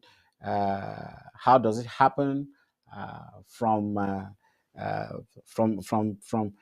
looking at it from either the ability for the warring parties to sit together and have a third party as the mediator, and then from there on to see how the negotiations can come into place, and what are the various aspects of the negotiation process. What are we going to discuss about? For example, what are we going to deal with the external debt of La Republique? Okay, what are we going to do with existing investments? What are we going to do with lots of things? That's why it takes it's so complex. It takes years. So if anybody tells you that La Republique will invite Marianta and Chris Anu and they will meet in Yaoundé for 2 days and then end up in a ballroom dance to celebrate their victory, know that it is no different from what happened in Fumban. And even recently, you saw Frundi probably preparing for his own negotiation with CPDM to get into government. You could see him dancing. So he's already rejoicing before the time. So it's a foregone conclusion. But that's not the case here. We have to sit down. There are very, very important things that we have to talk about. Remember, the outcome of this negotiation is complete breakaway from La Republique. Complete, 100%. If you see anybody from La Republique after that, is a foreigner. You don't have anything in common. So we take our destiny, and we are going to show the world that we can be responsible for our destiny, and we can assure that in the next 10 to 15 years, La Republique will consider us definitely not in the same world. I wouldn't say that we'll be the first world, but we'll definitely not be in the same world, because our people are already educated enough to understand the whole concept of democracy. We were democratic in 1954. We were able to have a change of government without anybody being killed. Up to today, La Republique is unable to have a free and fair election in 2021. They are only cheating. Now they want to bring the president's son. I don't even know whether he's educated. The last mention about him was that he was a drug dealer in Canada. But now he's going to be the next president. I don't know what type of education he has. Never heard his pronouncement on any of the major issues affecting La Republique du Cameroon, let alone Ambazonia, of course, which he is clueless. I'm not even sure that he knows the existence of Ambazonia. Maybe somebody should tell him so that he should be prepared, because he shouldn't expect that people will bow down to him, speaking Ambazonian English. Maybe some Bamli case will be doing that. We will not do that. We are independent people. So the town hall is very important. And what will drive the town hall is the questions that come from the public. because you have to ask questions. So you get to understand. And as the weeks and months come, there will be training. I understand that's part of the package. But there may be certain critical changes along the line, very critical, that may actually change the orientation of the negotiations. But I don't think I'm the one to talk about them. I think the president is the lead, and he will tell Okay, us if there are any modifications. Dr. Mungwa, I always like uh, to push. I would try to some extent to respect your desire not to talk on certain things, but this is already public. We've seen, we saw some time ago when Anne was misbehaving, we saw a certain communique with Dr. Sako being dismissed. You want to react on that? And it came I from didn't get it. Can you say that acknowledge again? that we saw a certain communique highlighting the dismissal of the IG under Dr. Sako as an integral part of Team Act. Would you like to talk about that? I may not push if you give to me a satisfactory answer now. I may not push further. I don't know. I We don't know saw what that answer. article, and that article actually came from a certain individual or group of individuals within ACT. So it was not a consensus agreement for that, which means there was an intent, there was an intention that was manifested. There has You always want to been react to that? yeah, there's always been an intent for La Republic to infiltrate us and try to change the narrative. And I think one of the objectives that La Republic has tried and failed to do is that to give, at least be able to not only take away, dismiss the IG, but to break the IG away from the Ambazonian people, because that's where the problem is. They have dismissed the IG on paper 101 times. They have tried to communicate with the IG secretly 101 times. I think the major problem that La Republic has is to break the IG away from the people. Because if they can Now, break Dr. the Mungwa, just people, before you continue, even as we speak, Yaoundé is forcing their way with an attempt to talk with Dr. Sako, but he's been categoric. I'll be live tomorrow at 8 p.m. Amber time, and that's going to be part of our discussion. I hope to have Dr. Elad, Winnie Lobati, and some other very important members of this interim government. We'll talk on some things that are happening. But then I just wanted to accentuate the fact that Cameroon is pretending publicly with their media, but at the back, they are so desperately wanting to talk to Dr. Sako. Go right let ahead. me tell you where that experience comes from.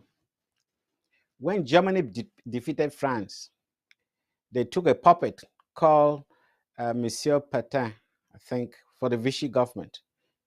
He was like a puppet. And that's what the person they used in order to rule France. In fact, he was so brutal to the French that he was supposed to have been probably beheaded. Fortunate for him, he was committed to life imprisonment. That is the only experience that France has and can share with La République how to deal with your enemy. Try to turn your enemy into a puppet, what the Germans did to them. They don't understand how the Germans were able to do it. Of course, force was one of the things, just overwhelming force, brutal force. They overwhelmed the French army. In fact, people don't even know that the French were so afraid to attack Germany that they lined up 1,000 of their soldiers and shot themselves and shot them so that the others can go fight the Germans, but it still didn't help them. There were 1,000 down before they even started the war with Germany. These are things that are buried in the psyche of those who were born at that period. The Francophones, like Biya, he understands the defeat of France and is haunting him to today. So when it comes to the Ambazonian situation, since these people have never won a war, They can only have the toolbox that they've had right from the German experience, whether it was the expedition to Egypt, whether they were the trial, the Napoleon's expedition to Egypt, coming back empty-handed, or trying to conquer the United Kingdom and still not making it. That's all they have as a toolbox. And you see that ultimately all they have is to kill. And you can see why the guillotine was invented by French people. They have this tendency to kill their own people. That's why they don't take prisoners. It's all part of the psyche. So Francophone Cameroon is no different from miniature France. So they're trying to use that tactic. Can we look for a way to look for somebody we can tear them off of their people so that we can use them, manipulate them, instead of saying, let us meet. Who the heck is Dr. Sako? Who the heck is it? Let's meet with him and see what he's got. Maybe we can reach an agreement. Maybe we can negotiate and get this thing off the way. But they can't. They can't. They do not have the fortitude to sit down and talk with somebody who has an opposing view. That's just the fact. And everybody knows it. Now, Secretary Mungwa, do you want to give to us some? I know you have mentioned it before, but perhaps the discussion is getting sweeter as we go. You see, Amazonians, when you see them, are not calling, they just want to enjoy you talking. This is the point. Do you want to give us some more snippets as to why Yaoundé is demonstrating this attitude? I know you've said it on air a couple of times. As far as the Swiss-led process is concerned, President Sako is the principal. In fact, your lecture over the weekend with Secretary Elat was quite elaborative. But now, why is Cameroon acting like a thief in the night? Is it out of some pride? Is it like they just want to do backdoor negotiation and actually restore us? Is it a sign? And if it is a sign, what is that sign language? Please explain to us. I think the upside of it is that they are looking for an exit strategy. Whenever you go to war, you have to look for an exit strategy. And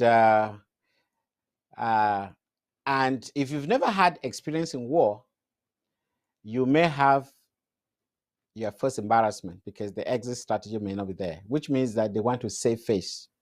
They want to withdraw and at the same time save face. And when you realize that that is impossible, you resort to the sort of violence that we've been seeing recently, because they've just been unable to deal with the ARFs. So they've gone to civilians, killing civilians. That's a sign of frustration and failure. And they know it. And I think the bitter part of it is that they are not even accountable to their citizens, the citizens of La République.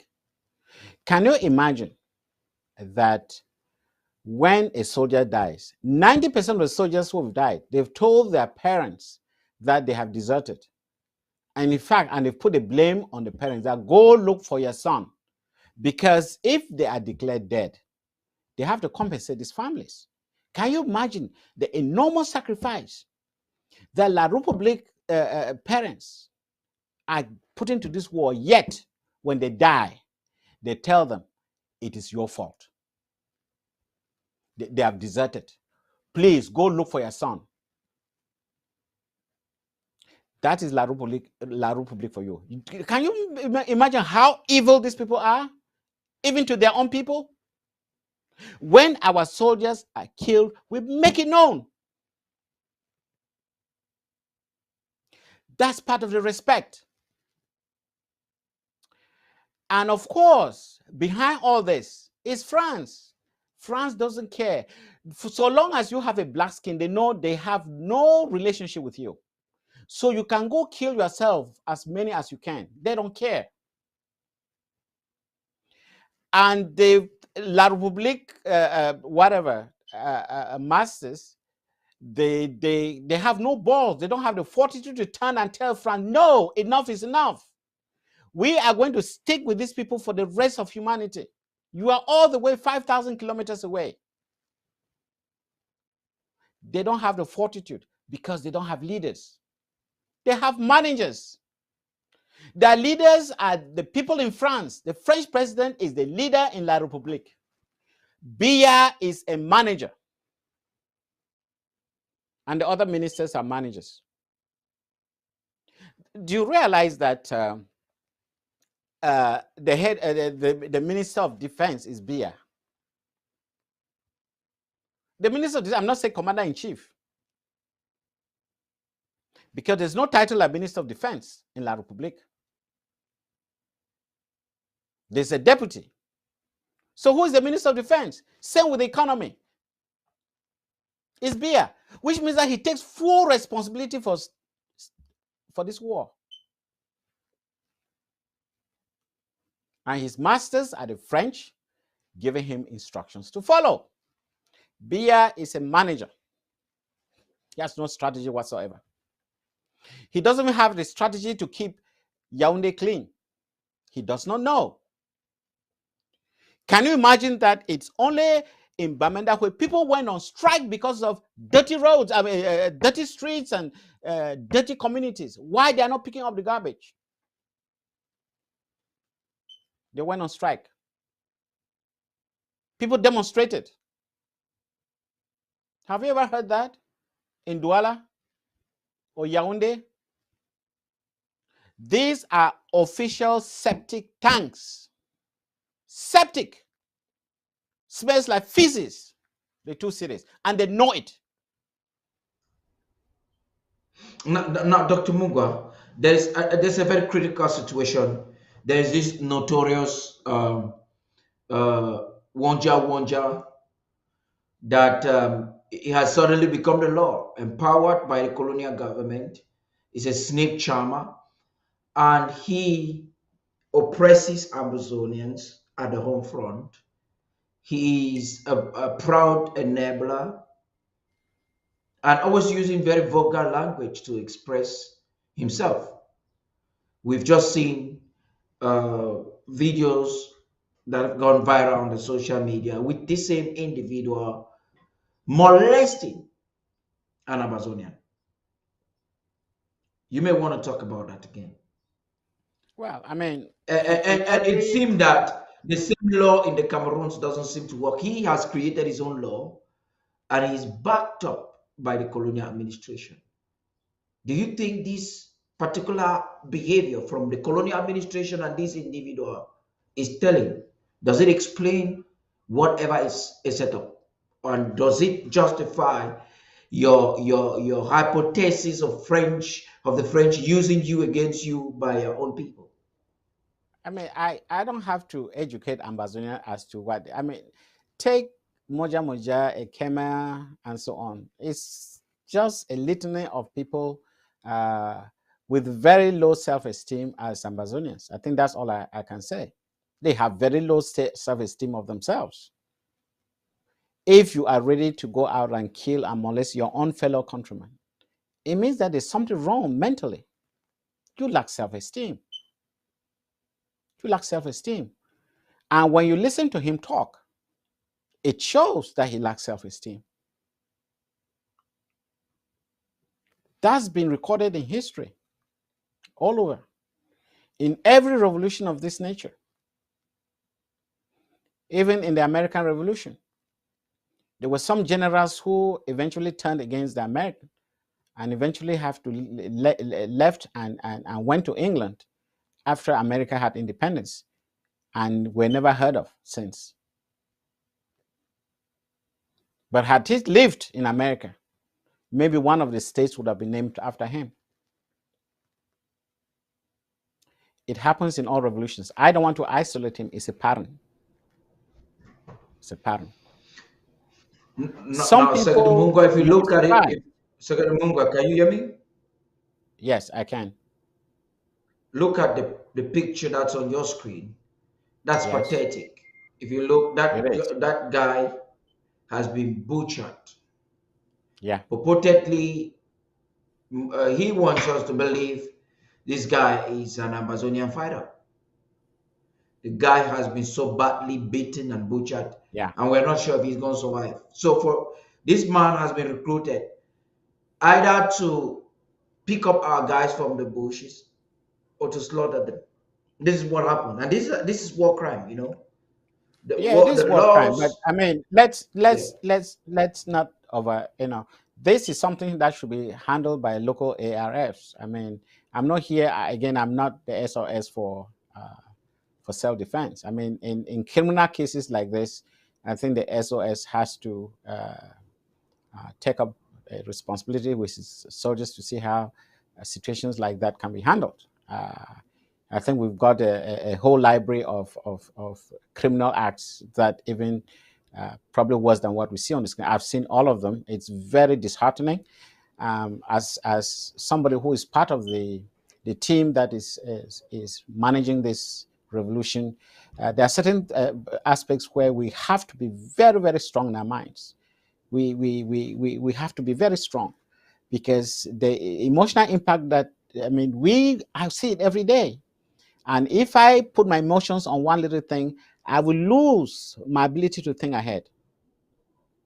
You have to understand this. Um, Other countries have gone through probably worse situations where it doesn't justify our case. But believe me, I see a lot of this. But it doesn't pull me away from the ultimate target, is to liberate ourselves. Because if I get sucked into one criminal act, I will lose the ability for us to lead Amazonia out of this situation. And that's why we come on television. We try to be as positive and resolute as possible so that Amazonians can believe in us. If we come on screen and we whine and then we cry and you'll be the we ones to die. say, but what type of leadership is this? Okay? I watch it all the time. Times I don't even talk to you about it because I have to collect myself and make sure that when I'm talking to the president on certain measures that we have to take, on certain strategies, on how we can address certain issues, you have to be very strong. We need a mental strength. Very few people can do what we are doing, especially doing it for free. All the research that I have to do, I'm not a historian, I'm an engineer, but it is my country. I should be a better person to articulate what is happening to my people and not just leave it to historians. And that's why we're where we are. That's why it's a very difficult job. Somebody has to do it. Okay, Fellow it's very Amazonians. tough, but I understand where you're coming from, and we feel the same way. But I am talking to Amazonians. They should have the trust, and they should know that we are taking this seriously. And as a group of people managing this revolution, there are certain things that we just have to hold ourselves and keep moving ahead. Keep moving. I have an American friend who is a soldier who told me that in North Korea during the war with South Korea, they lost 36,000 soldiers. In Japan, they lost 200,000 soldiers. Now, when I walk down my street, I always see a picture of somebody. So one time I was so curious, I said, who is this person? I looked at. Oh, John McMahon, 23 years old, died in 1914 during the First World War. So the only way they can remember this young man who died is putting the picture on a lamppost. And I believe over the years, their parents have died. The people who knew their parents have died. Now they're just a picture. People probably don't even think about them. But their pictures are lying there. They're hanging there on a lamppost. Every lamppost in my city has a picture of a soldier from this time. Those who went and fought in World War I and World War II. We are going to have a similar situation in Amazonia to remind us of our dead because they've sacrificed a lot. But we have to execute this war. We have to take it to its final conclusion. And that's why we in the internal government, we have a responsibility to prove to Ambazonians that we are leading them to the land of freedom. And we just have to control our emotions. Otherwise, we'll lose control of the ultimate prize. Thank you. Yes, Amazonians, as you're watching and you're listening to the Secretary of State for Communications and IT, Dr. Mungwa, communicate these issues with so much emotions and passion. We'd like to get some of your reactions. Thank you for some of the comments you're sending, the messages. Please, I'm going to read the messages you sent to me on WhatsApp from the home front at the end of the day, the tail. Just allow me to see if I can go through Facebook. I wish I could really just scroll through to get them. Yeah, Free Mokum says you are very right. Thank you very much, sir. Thanks. Moja Moja is a beast. Yes, indeed, he is a beast. You're very correct. And so Amazonians are connecting to these stories in a very particular way. Dr. Mungwa, we coming back on this aspect of French hegemony in Amazonia, the relation to our war, which was is actually the focus of your talk tonight. The French trying to have their way at all cost. We have now seen Samuel Eto'o coming out loud to make a lofty proposal, or should I say promise. And why choose Bamenda? Because Bamenda is evident that was discriminated upon.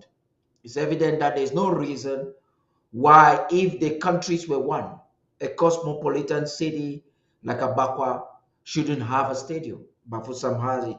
They did it in Victoria, not because they love Amazonia in Victoria. They did it because it was about proximity and about the resources and about entitlement.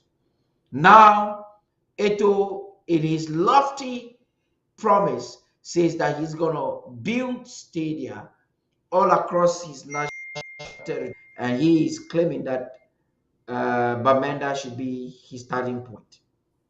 What do you have to say? I mean, I think I consider that more of a provocation than anything else. When you see the condition of the roads around, or what value is a stadium? How many times do you wake up in the morning going to work or somewhere you think about a stadium? Or what value is it? It just shows you the mental process going around francophones. It's like trying to see what are they going to say that suddenly the Ambazonian will wake up and say, oh, hallelujah, what a great deal. Who cares about a stadium? Who wants freedom and justice? These people are tone deaf, I keep telling you. These people never listen. They have a problem. They never listen.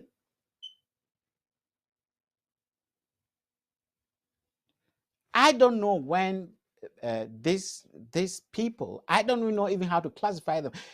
Have they lost some of their senses from birth? Maybe they should be listening to Macron, at least from what he said in Parliament. It's just ridiculous. I mean, it's a non-event. They build a stadium. So what? You think the stadium is what is going to give the emergence to emerge in 2035? Is that what is going to jumpstart the economy from all the debt that they have right now?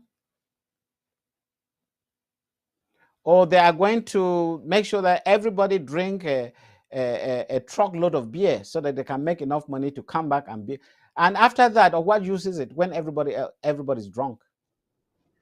And like you said, it's very provocating because he claims that Brazaris is a partner organization or company that wants to do it, and that the products of Brazaris have been officially banned from Amazonia. We understand that Yeah, people that's a still try to provocation. smuggle Absolutely. it. Yeah. This So is scandalous and vexing to the soul. It is. I mean, that's the only business that La Republic thinks about now. to sell alcohol to kids and the elderly. That's all they have to do. Intoxicate. Yeah.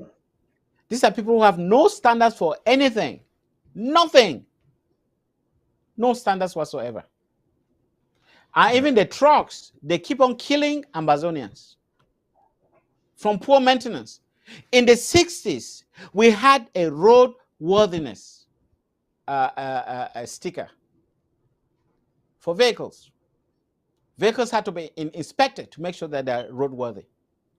Despite the conditions of the road. That was a culture we came with from Nigeria. Thank you.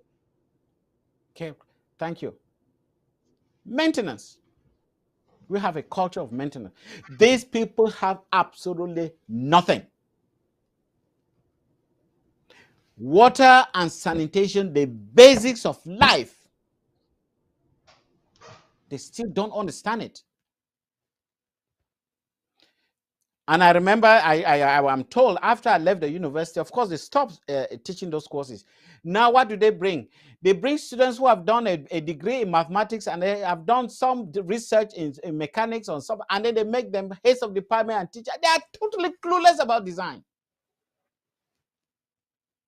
All they tell is a pile of equations that they can solve. Practical things. Building maintenance. They cannot do it. Sanitation, public health, water supply, they cannot do it. But look at them. When they talk about their graduates, you think, oh my goodness, these people will be able to send rockets to the moon. And probably they can, but they cannot build their own roads. What an embarrassment. So you are trained in order to further the industrial capacity of France. That's what they do, as I discovered myself. If you are there to promote the industrial capacity of France, yes, you are good. They don't care about your own environment.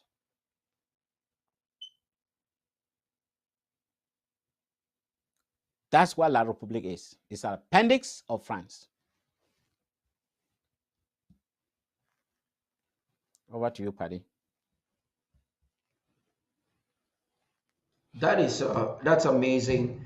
We're pushing just very close to the end of this program, and I think we would have to still talk on this last aspect as we round off for the night. Amazonians have definitely enjoyed. I can feel the animation in the air, even from what they are saying. You've made mention on some things. I want to ask you one last question that is before you are able to round off for the night. As you look at the entire situation right now, the nation of Colombia, the reaction, the haste for some to betray. What do you think? Because as a government, you would have to think ahead. What is the anticipation of this government? And what is your counter? You may not want to disclose some strategic plans, but I think what are you anticipating that could possibly happen? No, again, as I told you in the beginning, I told you that I am a manager. We have a leader who is Dr. Sako. He may consult specific individuals on areas that he believes that they have more expertise. And he does contact me from time to time, but he's the overall strategist. I'm sure that he always factors this in the decisions he makes. So I don't think I'm the person to tell you what we have a counter. No, I think, I do my job as honestly as I can. And I believe other members of the cabinet. And the proof of it is, see how the cabinet has evolved over the years. See what Dr. Sako has done when we took over the helm of this interim government and what he has done. I think to me that's enough proof. I cannot be projecting what if situations. It's totally uncalled for, at least from my perspective. I mean, unless I'm thinking about taking over Dr. Sako's job, which I don't think I'm capable of doing. I'm even qualified to do it, So he is the strategist. And when we have meetings, staff meetings, he gives us what he thinks should be done, and we discuss, and there may be some changes and so on and so forth. And there have been situations where I remember there was an instance where I don't know exactly what was the topic, but I think one of the cabinet members was strongly against and actually brought some research material to support his position. And Dr. Sako accepted. And he went through and said, "Oh yeah, okay, I wasn't aware of this." And that's, you see, these are elements of a great leader. This guy was able to demonstrate it, and he accepted. And we have situations like that. Again, that's when you have a listening leader. You have to listen, because you may not always be right. You may have all the good intentions, but there may be loopholes. And that's where, we in the cabinet, and thank God that we are lucky that we have a lot of very, very resourceful people in the cabinet, very resourceful. And even those who work within the departments, I have a lot of very resourceful people in my team to help me do some of the research and so on and so forth. Otherwise, I don't think I will be any effective during my Tuesday meeting. I was about hitting it very hard on you, but like you are a man of plenty of wisdom, I like the way Milichi writes about you on her wall. I wish I could go there. Mayor Kare is here to talk to us. You definitely don't want me to go celebrate my son's birthday. I'm sure that's your plan. But No, I that don't is think so. okay.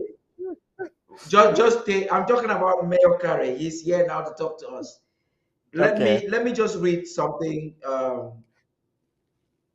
My elder sister, um, Millie Chi, that is Mildred Chi, wrote on her wall.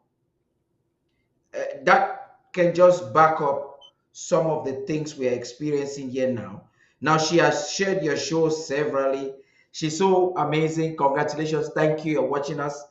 I particularly love your smile, and your spirit is so amazing. She's such a wonderful public, and those are some of the great minds that you consult the same way your Yes. leader does. Mayor Kari, please just be patient. You're online. We're listening to you. I want to read this because it's instrumental when we have opportunity to talk like this.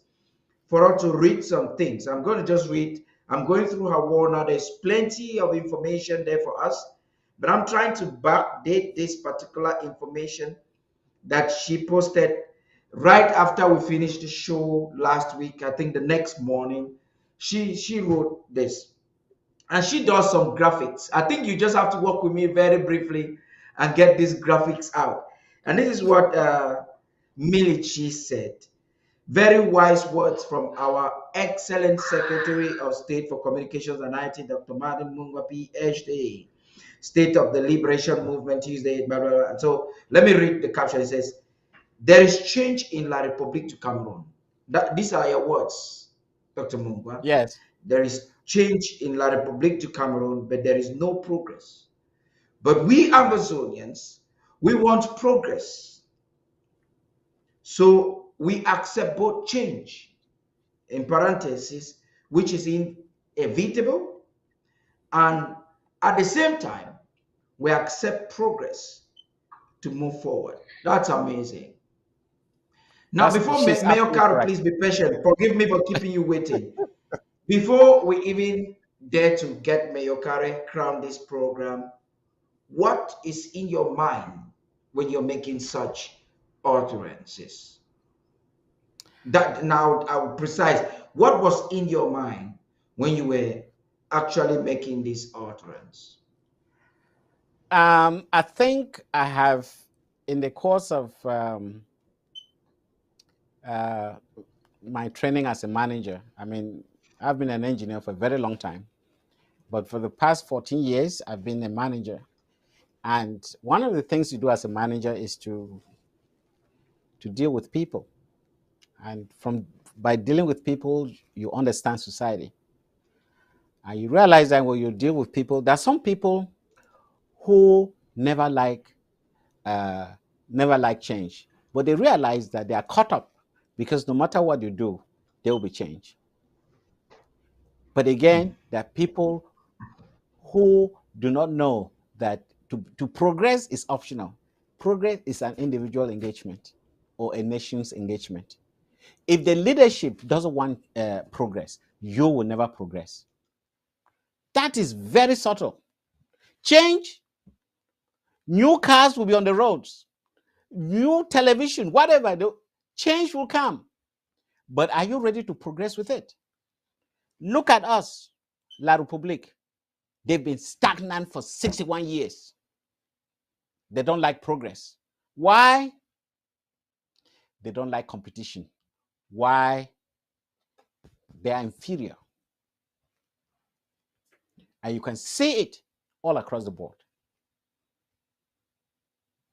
So the idea that progress is optional, I'm sure it came as a surprise. So when Bia goes around and talk about those changement, yeah, it's not within his grasp. But what he should be talking about is progress. And for you to have progress, you must lay the ground rules for progress. And progress cannot come without competition, without fairness, without justice, without a level playing field. These are the characteristics of progress.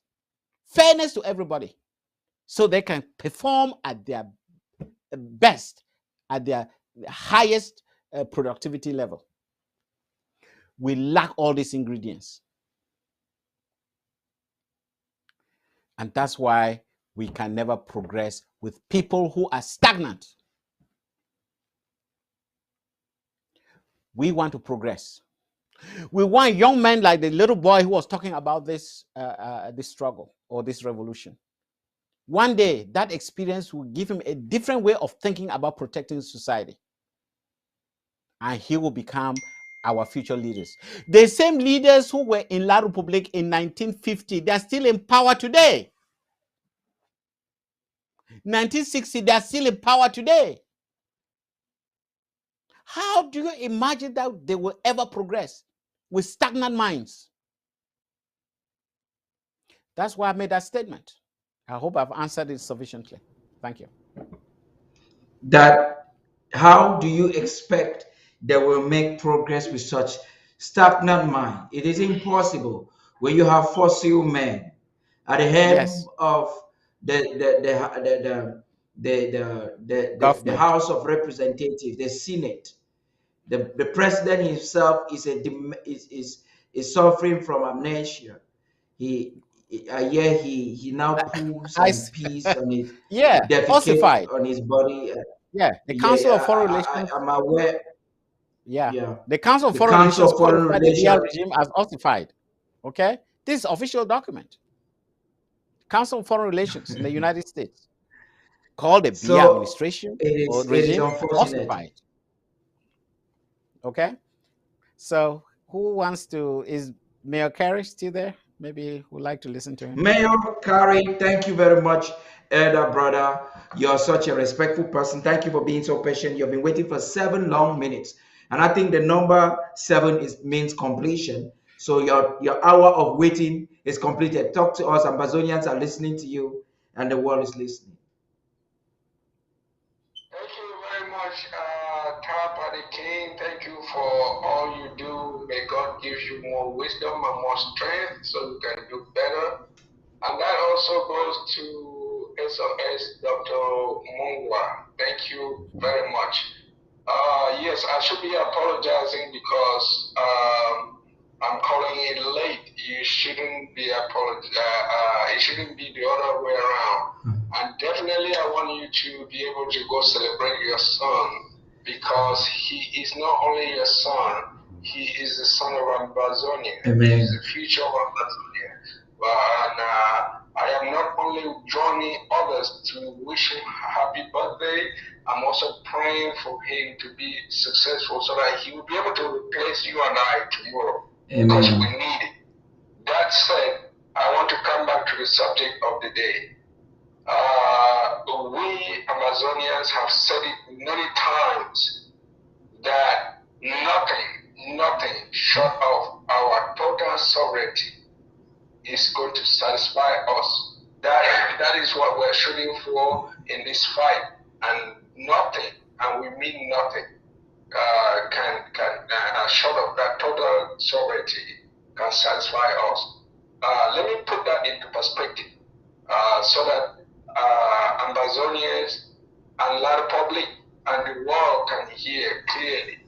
That means that if today La Republic gives us the presidency and gives us every ministerial position and even directors and gives us enough money equivalent to how much money they have deprived of us, they have deprived Amazonia of in the last 60 years, we are still not going to accept that for sovereignty, because sovereignty represents our identity, it represents our DNA, it represents our soul, you know. And so there is no way anybody would like to substitute his identity for anything, in the world. And so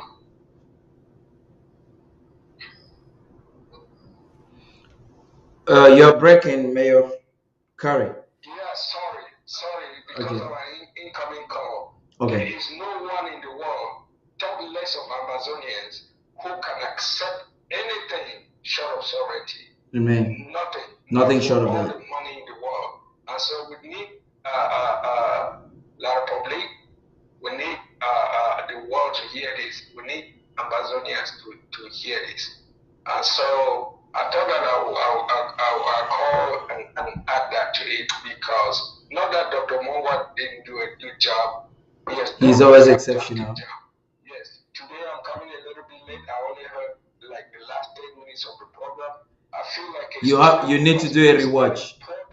Yes, I feel like a student who has missed an important lecture from a very important lecturer. So I hope that the 10 minutes I heard is enough to keep me alive until I find time to get the rest of the program. If you can be this fired up for just 10 minutes, yes. I want you to think about the 2 hours you have missed. For those of you who have subscribed, if you have subscribed on the ABC Amber TV platform, you're going to watch Dr. Mungwa again at least 3 times before it is dead on, because we rebroadcast it, and only those on satellite and who are club members have the chance to watch.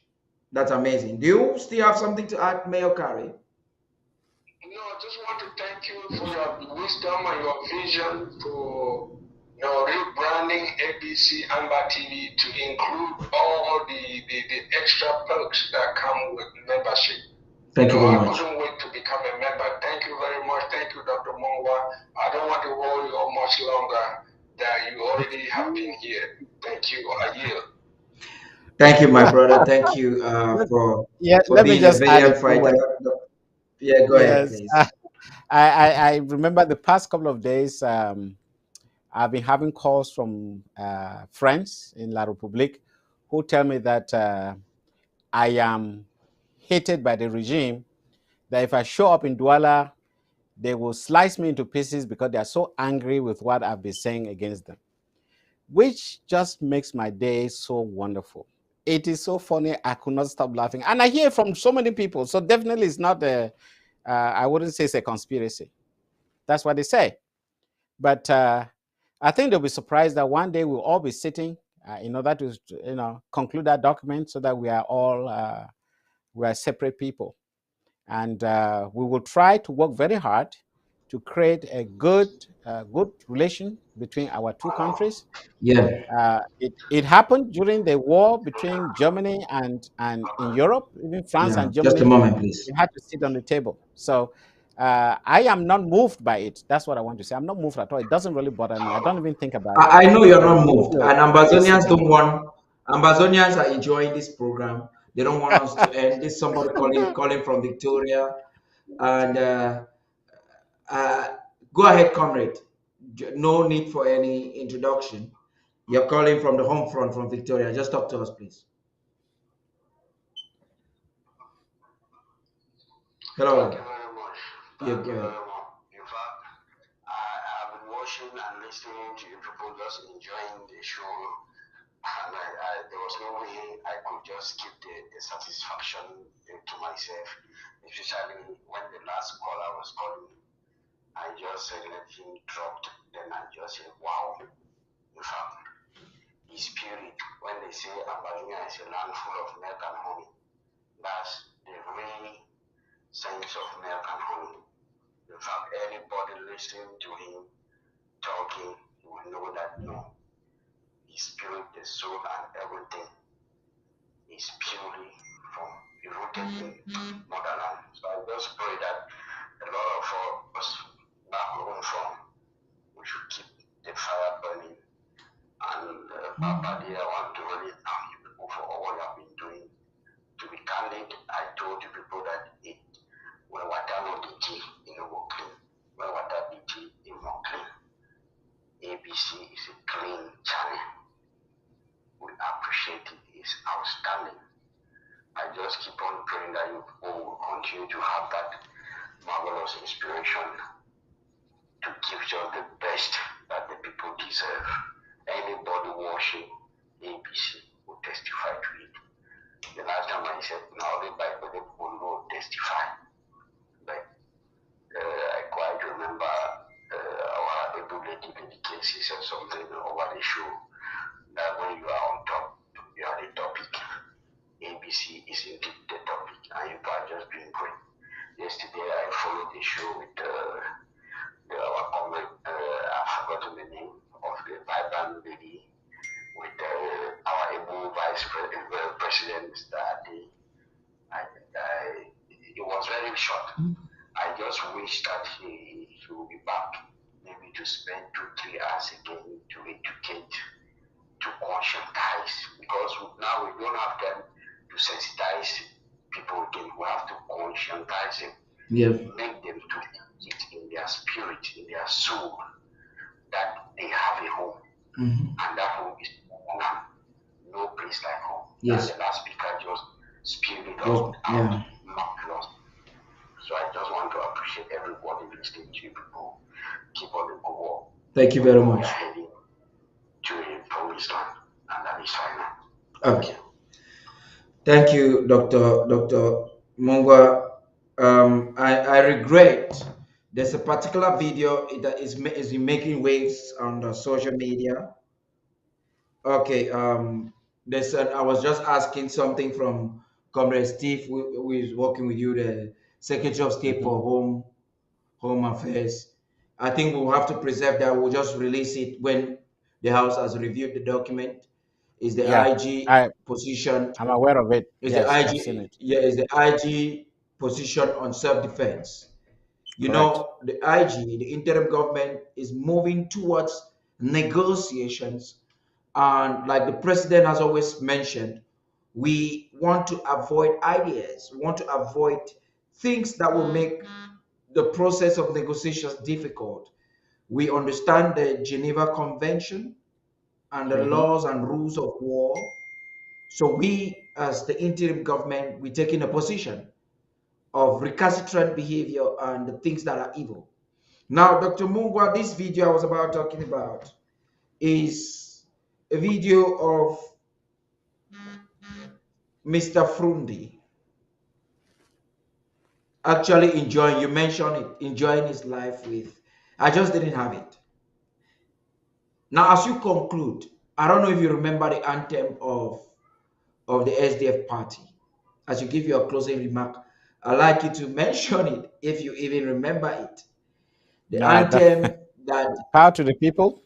let's review that anthem and see how dishonest and manipulative and of a betrayer Frunzi has been to our generation.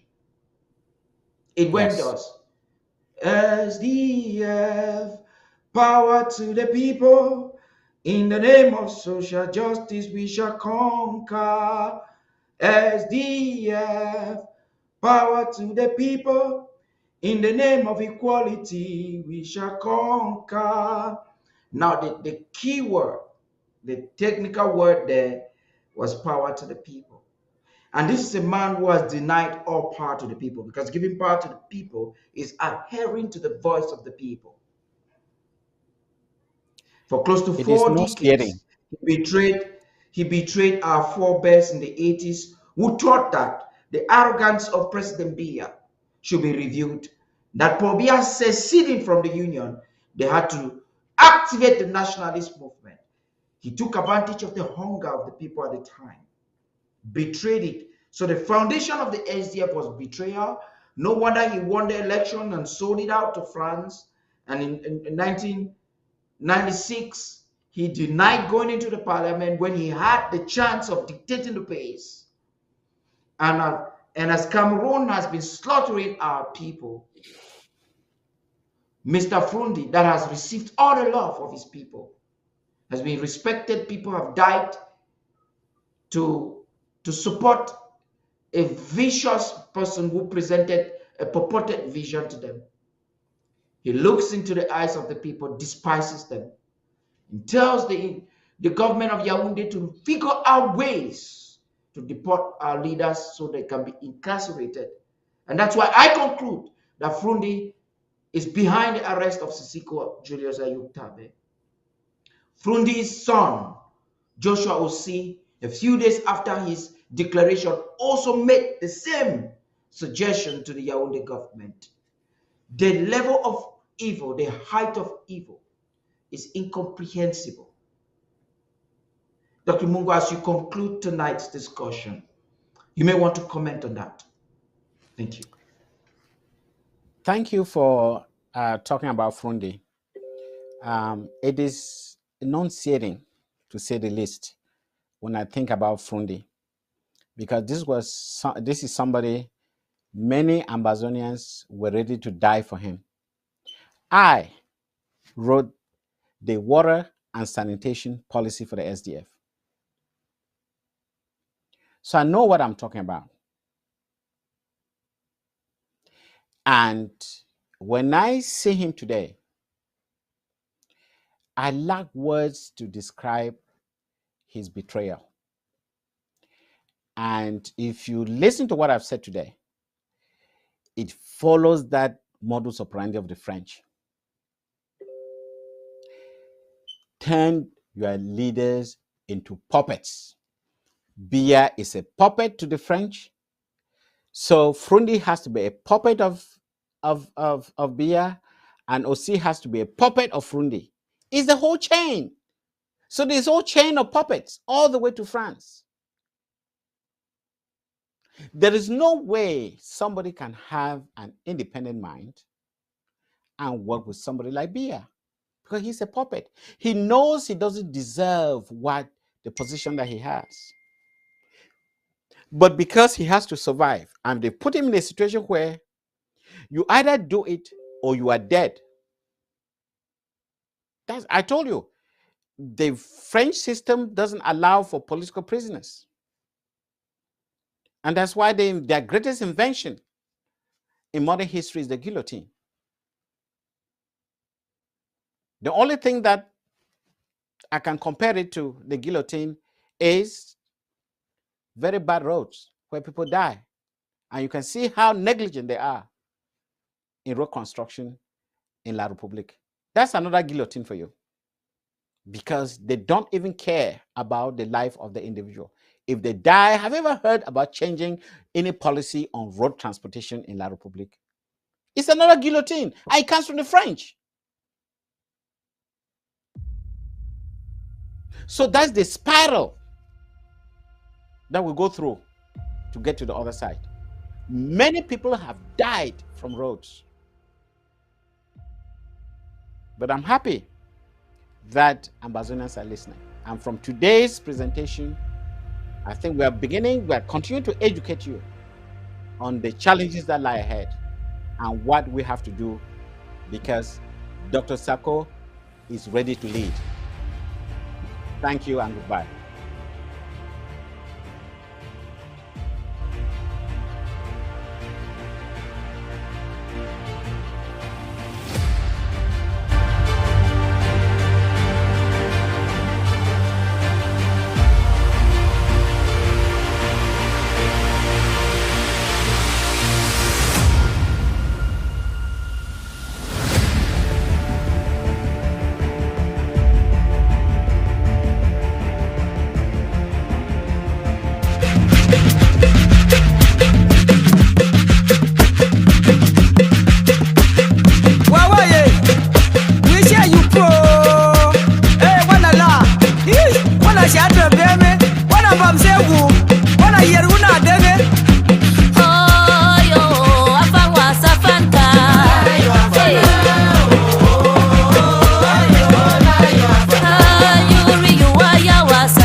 gay brothers. Mama, you're kind. Mama, you're beautiful. Mama, you good. Mama, you're wonderful. No woman like you, Mama. No woman like you, Mama. Thank God for you, Mama. Thank God for you, Mama. 'Cause you gave me life. Oh, Mama. Queen of my life. Oh, Mama. I go love you for life. Oh, Mama. 'Cause you love me so.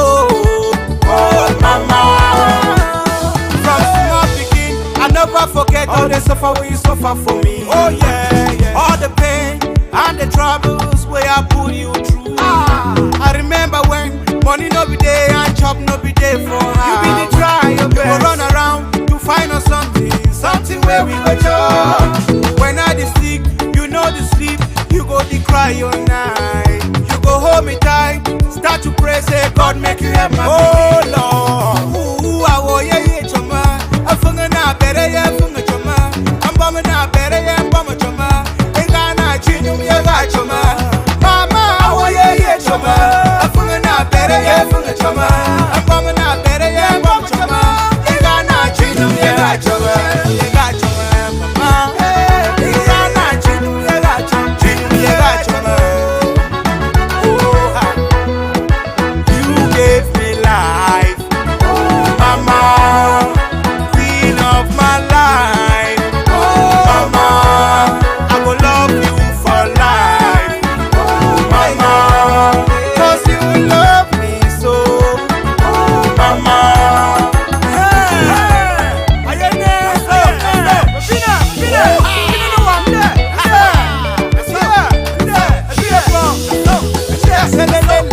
Ale mama, selelelele. Ale mama, selelelele. Ale mama, shekelelelele. Ale mama, you're my motivation.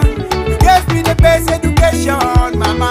The song where I sing, I'm for you. Now it's special dedication to you. Oh yeah, I know say every night and day you pray say make a mama. The God where you dey pray, I'm for heaven. Don't give me this inspiration, mama. The song where I sing, I'm for you. Now to show my appreciation to you. Ubi ya wo ye choma. Afunga na bere ye funga choma. Ambama na bere ye ambama choma. Enga na chinum ye ga choma. Mama wo ye choma. Afunga na bere ye funga choma. Ambama na bere ye ambama choma. Enga na chinum ye ga choma. Chinum ye ga choma. Chinum ye ga choma. Chinum ye ga choma. You gave me life, oh Mama, queen of my life, queen of my life. I will love you for life. I will love you for life, 'cause you love me so, oh Mama. You gave me life, Mama, queen of my life, Mama. I will love you for life, oh Mama, 'cause you love me so, oh Mama.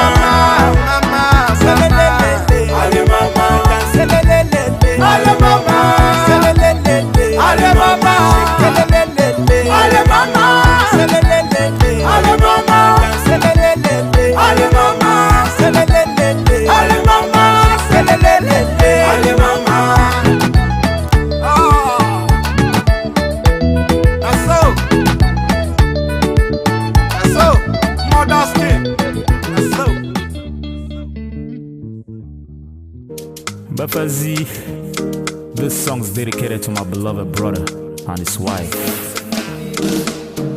Namu bong sote, namu bong, namu bong sote, namu bong, Papa Lexonia, our peer Philippines. Bubong up sa birunum na kayeru watana baze. Umna yi chama, loving ring for finger. Mama no waste time. Oh, namu bong sote, namu bong, namu bong sote, namu bong. ba yürübin ba yürübin Fetuasi ba yürücük ba yürücük Wanpa musoro nama Filipina What God has put together no one can put us under Wewe na kabawi wakaba nuwa chom ayane Wewe na kabawi wakaba nuwa chom ayane Namu bang sote namu bang namu bang sote namu bang Bumba ba yürübin ba yürübin Fetuasi ba yürücük ba yürücük I mo love has no boundaries One word furu namu one word bagu African cheese I mo Takabu me I mo Namu bang sote namu bang sote namu bang Bumba ba yürübin ba yürübin Fetuasi ba yürücük ba yürücük Bıçını vukum na yi chama Love ni Ring for finger Mama no waste time oh Namu bang sote namu bang sote namu bang ba yürübin ba yürübin Fetuasi ba yürücük ba yürücük ba yürübin ba yürübin Fetuasi ba yürücük